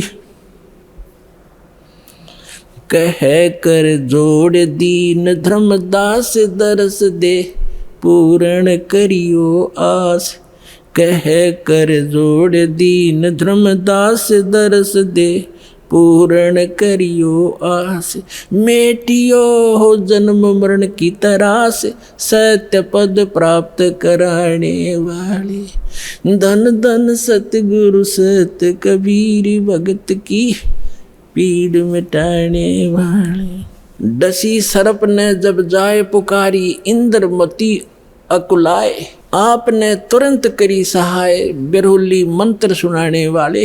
परमात्मा ने लीला की। रानी ने पूछा, महाराज ये कौन सा मंत्र था? परमात्मा ने कहा, बेटा बिरहुली मंत्र है। बिरहुली मंत्र क्या? कि राम नाम जप बिरहुली, गुरु की शरण में रह बिरहुली। वो तो एक बहाना बनाया था कि इस बालक को बढ़ा दूं, लेकिन वो तो समझ सकती है, मंत्र की क्या आवश्यकता उसको। अब रानी की खुशी का ठिकाना नहीं रहा और राजा का भी दचगी, गारडू भी फेल, वैद्य भी फेल। इतना जरूर मान लिया संत ठीक है, लेकिन राजा की बुद्धि 7वें आसमान पर होती है। पुण्यकर्मी प्राणी होते हुए भी वो दुर्भागी होता है जो भक्ति नहीं करता, और रानी होते हुए या राजा होते हुए जो भक्ति करते हैं, सत साधना करते हैं, चाहे कैसी भी कर रहा है। परमात्मा कहते हैं, चाहे कोई भक्ति करे कपट की और उसको भी अपनाऊं, और श्याम दाम दंड भेद से ती फिर सिद्ध मार्ग लाऊं। अब देखो, परमात्मा काल को आने भी नहीं देता, इसलिए आने दिया रानी का जच्चा ना हो। या बात संत जो साची कह गया, परमात्मा समझ रहे थे कि या फिर छोड़ दे हो गुरु, दूसरा गुरु आते ही उसके भी चरण छुआ और उसकी भी आरती तारा हो। और पुण्यात्मा, गुरु को तजे भजे जो आना, अर्ता पशुआ को फोकट ज्ञाना। परम संत ने छोड़कर फिर वो नकलियां फिर भी आस्था जिसकी है, तो वो फोकट ज्ञान श्रद्धा नहीं बनी उसकी। जैसे पति भरता पति से राती, आन पुरुष नहीं भावे, और बस है पीहर में सुरत प्रीतम में, ऐसे ध्यान लगा। क्योंकि पहले तो आपके पास कोई पैमाना ही नहीं था मापन का, जांच करने का कोई ऐसा वस्तु नहीं थी, विकल्प नहीं था। अब दास आपको पहले संत को जांचने के पैमाने देता है कि इसे नाप के देख लियो जिसके पास ये ज्ञान है। जैसे धर्मदास जी भी पहले ऐसे दूसरी साधनाएं करता था। जब परमात्मा ने उसका सच्चा ज्ञान सुना, वो फिर भी बुद्धि भ्रष्ट हो गई थी बीच में, तो फिर परमात्मा मिले नहीं थे। तो उसने सोचा साधु संत के रूप में मिले थे, कोई भी संत मिलता, धर्मदास उसके पास जाता और जाते ही कहता, महाराज जी ठीक सो, कहाँ आजा बच्चा, ठीक है। तो उसने पूछा, जी वो क्या प्रश्न करता था कि ब्रह्मा विष्णु महेश के माता पिता कौन है? तो वो कहता था अरे ये तो अजरो अमर है, सर्वेश्वर है, ये कहाँ से बात उठा लिया। तो तभी उठकर चल पड़ता था कि ना ये संत नहीं है। तो उसके पास एक पैमाना था उनको जांचने का। और जब उसने परमात्मा मिले दोबारा, फिर वो तो पूरा काम उनका होना ही था। तो पहले तो आपके पास कोई ऐसा था नहीं मेजरमेंट टेप जिससे आप उसको नाप सकते थे, तोल सकते थे, जांच सकते थे। और जब पूर्ण संत मिल जाए फिर भी वो नहीं वास्ता है, वो तो जीवन नाशक आपके। हाँ, उनको समझाने की चेष्टा करो गुरुजी। पहले जो गुरुजी थे कि भक्त महाराज जी आदर से बोलो, आप गलत दिशा पर जा रहे हो, इन प्रश्नों का उत्तर या तो आप दो, और नहीं ताजा मेरे साथ अपना नाम लो, कल्याण कराओ। इतना यारी है उनके साथ, उससे आगे दोस्ती मत रखना। परमात्मा इस काल को नहीं आने देते किसी रूप में, उस घर में झांक भी नहीं सकता काल। तो दाता ने इसलिए छोड़ा था कि अपना कर लेगा काम। इस व्यक्ति का भी यकीन हो जाएगा, नया जीवन फिर नाश कर देगी, बीच में डूब देगी सारी कहानी ने। तो उसके बाद ऐसा दृढ़ विश्वास हुआ उस लड़की के, और परमात्मा बिना कुछ भी दिखाई नहीं दे। ना वो राजा मना करे फिर, इसका तो जीवन दान मिल गया मेरी रानी का इस संत से। परमात्मा आते जाते रहे घर पे, ज्ञान सुनाते, भोजन करके उसको उद्धार करते, उसका धर्म बनवाते। तो एक दिन रानी ने कहा कि महाराज मेरे पति को भी समझा दो। अच्छा बेटा बुला ले उसको। राजा बुला लिया। परमात्मा लागे समझाने के भाई परमात्मा की भक्ति करनी चाहिए, और ये राजपाट सदा नहीं रहता, एक दिन मृत्यु भी होएगी, परमात्मा की भक्ति करते रहना। तो राजा क्या कहता है, महाराज जी देखो मैंने तो पार्टी अटेंड करनी पड़ती है, क्यों ना गुटी छुट्टी लानी पड़ती है, और मेरे पास समय नहीं है, लेकिन मैं आपकी चेली न मना नहीं करता, कितना या दान करो और कितना सत्संग करवा लो, मेरे बस की बात नहीं है भक्ति भक्ति करना। परमात्मा ने समझा देखो राज भी करो भक्ति भी करो। भक्ति में क्या लगता है, आप पार्टियों में जाते हो, शराब मत पियो, वैसे तो साधु संत हो जाएंगे, पार्टी सुहावें को नहीं आपने, फिर भी किसी कारणवश जाना पड़ जाता है तो वहाँ काजू खाओ, किशमिश खा लो, वही बादाम खा लो और सेब संतरे खा लो, ये शराब अड़ंगा क्यों पियो। तो बहुत समझा, अग्नि महाराज जी मेरे बस की बात नहीं, फिर देखूंगा। कुछ दिन के बाद परमात्मा ने फिर प्रार्थना करी, बार बार रह रहकर समझाया, मान्या नहीं। लास्ट में ये कह दिया कि महाराज जी देख मुझे ना कहा करो आप, और आपकी चेली ने मैं मना नहीं करता, तो सारे खजाने लुटा दे, और मैं कति बाधक नहीं बनता इसके बीच, मेरे बस की बात नहीं। तो परमात्मा कहते कबीर पिछले पाप से हरि चर्चा ना सुहावे, और कहूँगा के उठ चले ना और बात चलावे। तुलसी पिछले पाप ते हरि चर्चा ना भावे, जैसे जबर के बेग ते भाई भूख पैदा हो जा। तो जिसके पाप गणे बढ़ जाते हैं उन्हें राम नाम की वो मनुखा दाख भी कड़वी लगती है, जैसे जबरग्रस्त रोगी को मनुखा दाख सेब संतरे रोटी भी कड़वी लगती है, वो मीठी वस्तु भी उसको कड़वी महसूस होती है। बुखार ने उसके शरीर की व्यवस्था इतनी बिगाड़ दी। इसी प्रकार पाप कर्मों से ग्रस्त प्राणी इस परमात्मा की मनुखा दाख सेब को खा नहीं सकता। उसके लिए तरीका है, जैसे कुनीन होती है मलेरिया का नाश करने के लिए, और कुनीन भी कड़वी, बुखार को सेट करने के लिए जिससे कड़वी वस्तु लग, उसके लिए कड़वा ही खाना पड़ेगा, न चाहते हुए फांकी मारनी पड़ेंगी, और उस कड़वी दवाई खाने से रोग नाश हो जाएगा, फिर वो मीठी लगने लग जाएंगी। इसी प्रकार ये सत साधना भगवान की कथा ना चाहते हुए सुनते रहना चाहिए, फिर वो रोग नाश हो जाएगा। कुछ पाप ऐसे होते हैं जो परमात्मा के सच्ची ज्ञान के सच्चे वचन से, परम संत के वचन से, मुख से बोले हुए वचन से वो शीघ्र नाश हो जाते हैं, और फिर वो भूख जागृत हो जाती है भगवान की कथा की। ऐसे बहुत से व्यक्ति हैं शुरू में वो सुनते भी नहीं थे, अब आज 500 किलोमीटर से चलकर और 10वें दिन यहाँ आ जाते, अब उनका पाप कर्म का बुखार उतर गया। अब परमात्मा ने कहा था कि बेटी आज तू 40 वर्ष की थी जब तेरी डेथ होनी थी। उसने कहा जी हाँ बिल्कुल ठीक 40 वर्ष की थी जिस दिन मेरे को सांप लड़ा, सर्प डसा, और अब मैं चाहूँगा जब मरेगी तू काल नहीं मार सकता तुझे। अब वो रानी होगी 80-82 वर्ष की। वो 1-2 बार उसने खुद भी कहा महाराज अब मुझे तो भेज दो सतलोक, सारा काम हो लिया। परमात्मा बोले बेटी देख ले कोई पोता पोती में आस्था तो नहीं है, तेरी कार कोठी में, घोड़े कोठी में दैया आस्था रहेगी ना ऊपर, यहाँ तो तू फॉर्मलिटी करेगी और ऊपर जाकर तो कती तेरी बार दिखाई देगी शीशे की तरह, फिर वो वापस पटकनी पड़ेगी मैंने। अगना जी आप तो अंतर्यामी हो, मेरे कोई मन में नहीं है, मैं तो कति फारिग हो रही हूँ, आपने ज्ञान ऐसा दे दिया, मृत्यु तो होनी ही है, चलते हाथ पाँव हो जाओ और अच्छा है। तो जब वो 80-82 वर्ष की होगी तब परमात्मा ने कहा कि ले चल इंद्रमती सतलोक चलते हैं। चलो जी, अब परमात्मा के लिए आए थे और किसी को नहीं दिखाई दे रहे थे, और इंदुमती को दिख रहे थे, वो चलेगी। औरों के देखने लगे, रानी मर गई, क्या हो गया, पेरानी हार्ट फेल हो गया, कुछ भी कहते रहो, वह गई अपन, उसको पता भी नहीं तो मरी है। तो मान सरोवर है ऊपर एक, यहाँ पर मान सरोवर है, उस मान सरोवर पर जाकर कुछ दिन के लिए इस जीव को वहाँ रखा जाता है। वहाँ रखने के बाद फिर इसकी भावना देखी जाती है, ये अभी कितनी और कमज़ोर है। तो वहाँ जब मान सरोवर पर जा लिए, उसमें स्नान कराया जाता है, कुछ आवरण जो गंध है हमारे आत्मा के मैल, वहाँ परमात्मा के मंत्रित जल से भी ठीक होते हैं।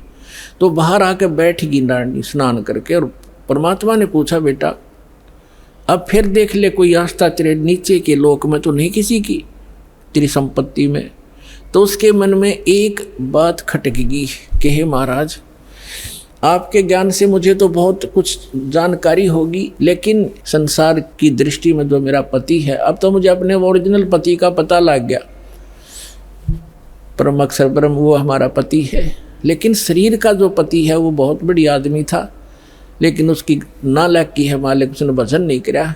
लेकिन आज जो मुझे उपलब्धि हुई है उसमें उसका बहुत बड़ा सहयोग है मेरे पति का।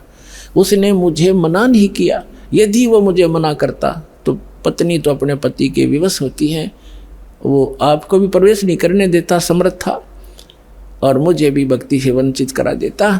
उस देवता ने कोई बाधा नहीं करी। यदि उसका कोई क्रेडिट बना हो इस काम का, तो मेरी प्रार्थना है भगवान उसको भी शरण में लेना।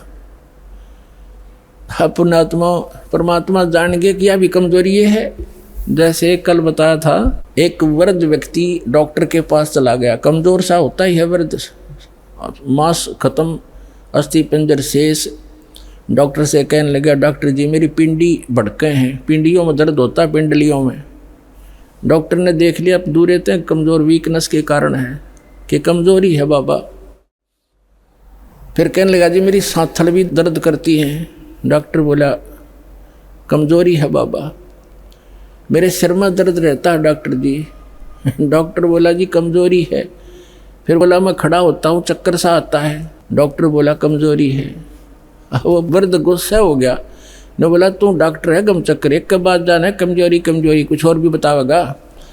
तो डॉक्टर बोला, यह भी कमजोरी है, क्योंकि कमजोर आदमी ने गुस्सा आया करे, ये भी ड्यू टू कमजोरी है, वीकनेस है। तो पुण्यात्मा परमात्मा जानेंगे अज्ञा भी कमजोरी है, जो या बोल रही है आज उसके प्रति इसका लगाव शेष है या आप भी डूबेगी। तब कहा, बेटा तू यहाँ रुक कुछ दिन। अब राजा 90 वर्ष का हो गया था, अट्टा कट्टा शरीर, अच्छे खावे खादू, लावे घूटी, किसमस बादाम और लाल चेहरा। अब ने सोचा था 100-125 वर्ष तो जिया ही करें न खूब। अब राजा आया, चौक में आया बाहर से घूम के, 90 वर्ष की उम्र होगी थी, और आते ही नीचे उतरा घोड़े से, नौकर आसपास खड़े, अंगरक्षक साथ से बाहर से आए थे, और पलंग तक भी नहीं पहुंचा, गद गिरा और टट्टी पेशाब निकल गई। यम के दूत खड़े दिखाई दे, जबान बंद होगी, उसका टाइम आ गया, सेकंड भी नहीं दे, एक सांस भी नहीं दे काल तो, और खींच खींच कर सांस लग गया, टट्टी पेशाब निकल गई, नू आँखें फट गई।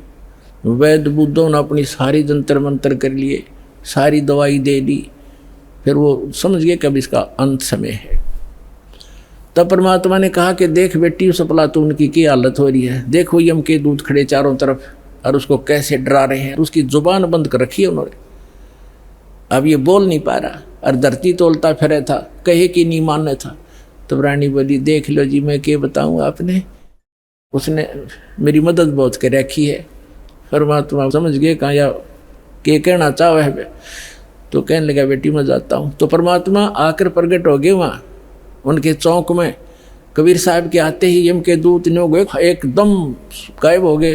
राजा होश में आ गया और उसने सामने परमात्मा खड़े दिखाई दिए, चरणों में पड़ गए। और वो यम के दूत आकाश में दिखे, वो नो देखकर कभी भगवान की तरफ देखे। परमात्मा बोले, भाई आज तेरा एंड आ गया था चंद्र विजय, तेरा सांस शेष नहीं था। ने बोला, जी सही बात है। तो परमात्मा बोले, अब क्या चाहिए तुझे? अगर जी मैंने भक्ति दे दो, भक्ति दे दो, भक्ति करूँगा।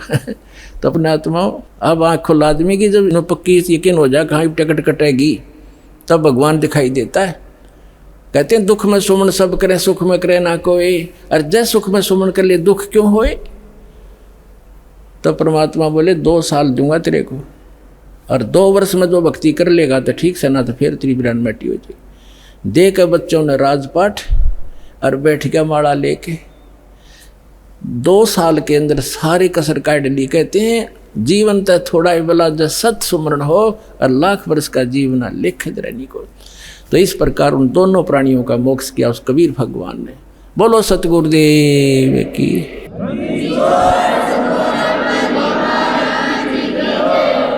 तो कबीर साहब कहते हैं, भक्ति बीज होए जो हंसा, और तारों तास के 71 वंशा। आपकी 101 पीढ़ी पार करेगा भगवान, ये सत्कर मान लियो, लगे रहना आखिरी सांस तक। परमात्मा कहते हैं, कल्पे कारण कौन है, मन में ज्यादा कल्पना मत कर, फलाना यूं कह रहा था तुम्हारे कुछ नहीं हो रहा। आन दे समय कल्पे कारण कौन है, कर सेवा नहीं काम, और मन इच्छा फल देऊंगा जब पड़े मेरे ते काम। फिर परमात्मा कहते हैं, धीरे धीरे रे मना धीरे सब कुछ हो, और माली सींचे 100 गुणा समय आए फल हो। अब आपने आम का बीज बोया है, जैसे पौधा बोते हैं, सैकड़ों घड़े उसमें पानी की सिंचाई होती है, और उसको परिपक्व होने दो। परिपक्व होने के बाद फिर देखना कितना लदपद होगा फलों से। आप भी खा लोगे, पड़ोसी भी खा लेंगे, रिश्तेदार भी ले जाएंगे, तो भी खत्म नहीं होगा। तो ये भक्ति, यथार्थ भक्ति रूपी पौधा आज आपने लगाया है, इसको कुछ समय दो और फिर देखना कितने सुख देगा ये कबीर भगवान आपको। बोलो सतगुरुदेव।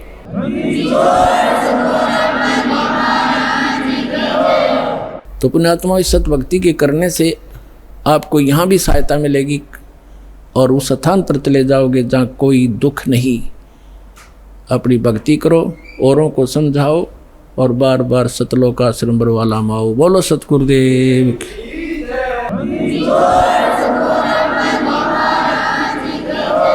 आइए अब हम उन श्रद्धालुओं के अनुभव जानते हैं जो जगत गुरु तत्वदर्शी संत रामपाल जी महाराज जी से दीक्षा प्राप्त कर चुके हैं तथा उनके द्वारा बताए गए भक्ति मार्ग पर चल रहे हैं।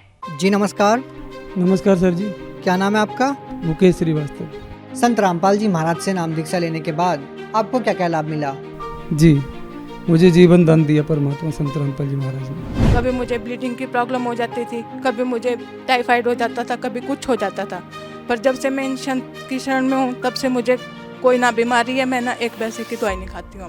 पूरी दुनिया में मैं भटक चुका था, दवाइयाँ हमने, और देवताओं की शरण में भी गया, पंडितों की शरण में गया, जैसा बोला वैसा किया, सब कुछ किया, मगर कोई भी फायदा नहीं हुआ था। जब से संत रामपाल जी गुरु जी की शरण में आए, तब से हमारे को बिल्कुल लाभ हुआ इसमें। जब से हमने 2012 में संत रामपाल जी महाराज जी से नाम दीक्षा ली है, उसके बाद अभी तक मेरी मम्मा को ये प्रॉब्लम नहीं है, मेरे पापा को भी बहुत ज़्यादा दबाव पड़ता था। जब से हमने संत रामपाल जी महाराज जी से नाम दीक्षा ले रखी है, उसके बाद अभी तक ना मेरे मम्मा को ये प्रॉब्लम है, ना मेरे पापा को। आज सब सही है और सब ठीक है। मेरी पत्नी को बच्चादानी पूरी तरह से खराब हो गई थी। मैंने कई डॉक्टरों को दिखाया, और जिस दिन से संत रामपाल जी महाराज जी की शरण में आई, उस दिन से उन्होंने उस माध्यम से एक टेबलेट भी नहीं खाई। आज बिल्कुल स्वस्थ हैं सतगुरु रामपाल जी महाराज की दया से। पर जब संत रामपाल जी महाराज जी के पास आए, नाम दीक्षा लिए, तो दवा की जरूरत भी नहीं पड़ी, डॉक्टर के चक्कर काटना भी बंद कर दिए और सारे लाभ होने लगे। संत रामपाल जी महाराज की शरण में आने के बाद मुझे गवर्नमेंट जॉब मिली मुझे। उसके बाद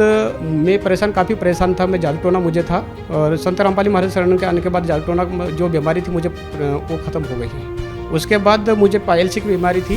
पाइल्स की बीमारी संत रामपाल जी महाराज से प्रार्थना करने के बाद पाइल्स की बीमारी ख़त्म हो गई, ना कोई मुझे टेबलेट वगैरह लेना पड़ी। उसके बाद मुझे थायराइड की बीमारी थी, जिसका मैंने एलोपैथिक, आयुर्वेदिक और होम्योपैथिक सारे ट्रीटमेंट करा लिए थे। मेरी बॉडी अकड़ जाती थी थायराइड से, मेरा गले में बहुत पेन होता था। और फिर जब संत रामपाल जी महाराज की शरण में हम जुड़े, तो संत रामपाल जी महाराज से प्रार्थना लगाई और मेरी फिर प्रेगनेंसी में रिपोर्ट आई, वो पूरी नील आई थायराइड की। सर मेरे को कोरोना हो गया था और इतना भयंकर काल ने चपेट लिया था कि मेरी ऑक्सीजन लेवल 40-45 हो गई थी। संत रामपाल जी महाराज से प्रार्थना लगाई गई, उसके बाद सर मेरा एक दिन में ही मतलब इतना इम्प्रूवल हो गया कि 90 ऑक्सीजन आ गई और मैं बढ़िया हो गया। और परमात्मा जी ने आज पक्का मकान बना दिया है, एक अगरबत्ती का कारखाना मालिक ने खुलवा दिया है। हमारी साइकिल लेने की भी औकात नहीं थी सर, और आज हम संत रामपाल जी महाराज जी की दया से 2 गाड़ियां हैं घर में, 4 व्हीलर भी है, तो संत रामपाल जी महाराज ने बहुत दया कर रखी है। अब तो संत रामपाल जी महाराज की ऐसी दया हुई कि जैसे ही नाम दीक्षा ली उस दिन है और आज का दिन है, मैं जो नशा करता है उसके पास में मतलब बैठने की इच्छा भी नहीं होती है। बंदी छोड़ सदगुरु रामपाल जी महाराज जी से जो कि मैंने नाम दीक्षा ली थी, तो उनसे अरदास लगाई कि हे बंदी छोड़ सदगुरु रामपाल जी महाराज, आप जब कैंसर तक ठीक कर सकते हो तो ये पथरी तो बहुत छोटी बात है, आप ये तो आसानी से ठीक कर सकते हो। तो भगत सर जी वो दिन है और आज का दिन है, वैसा पेन मुझे अभी तक नहीं हुआ। मुझे बवासीर की प्रॉब्लम हो गई हुई थी, संत रामपाल जी महाराज की दया से वो बीमारी पता नहीं कहाँ चली गई, ये परमात्मा ही जान सकते हैं, संत रामपाल जी महाराज ही जान सकते हैं। हमारे घर में सुख शांति बनी। मेरे पापा जो कि इतना नशा करते थे, दिन रात दारू में धुत रहते थे, अब मेरे पापा जमी भी कोई भी नशा नहीं करते, ना कोई जर्दा, ना कोई दारू, ना कोई बीड़ी, ना कोई सिगरेट। इवन कि यहाँ तक कि हमारे दुकान है हलवाई की, वहाँ पर भी अगर कोई ऐसे करते तो पापा उनको भी रोकते हैं। इतने सारे लाभ हुए। 2 बार मेरी माता बेड पे ही डेड हो गई और मैंने उसको दोनों बार मैंने अपने हाथ से नीचे उतारा और संत रामपाल जी का दिया हुआ प्रसाद हमने माता जी को ग्रहण कराया तो माता जी ठीक हो गई। तो मेरे हस्बैंड थे, मेरे घर वाले थे, वो इतने नशे करने लगे थे, दारू नहीं छोड़ते थे, भीम नहीं छोड़ते थे, भुक्की नहीं छोड़ते थे, और जो मेरा मन दुखी होता था ऐसा लगता था कि जैसे कुछ खा के मर जाए बस। इतना मन दुखी था कि एक औरत की तकलीफ को और कोई नहीं समझ सकता, एक औरत ही समझ सकती है, परमात्मा बंदी छोड़ ही समझ सकते हैं, उनके अलावा कोई समझ ही नहीं सकता। और उन्होंने समझा है और मेरे दुख दूर किए हैं, नहीं तो अगर मैं उसकी शरण में ना होती पता नहीं आज मेरे शरीर कहाँ रुलता, कहाँ मेरे हाथ रुले होते। संत रामपाल जी महाराज आज पृथ्वी पे आए हुए हैं और शास्त्र अनुकूल साधना दे रहे हैं, इसलिए उनका सत्संग सुने, उनको ज्ञान सुने, उनका मिलान करें कि वो शास्त्र में क्या लिखा है और किस आधार से हमें नाम दीक्षा देते हैं, और हमें उनके सारे जो नियम हैं वो समझना चाहिए कि क्या नियम है उनके और कौन सी साधना वो दे रहे हैं। इसलिए अब उनसे नाम दीक्षा लें और अपना कल्याण करवाएं। जी बहुत बहुत धन्यवाद सत साहिब।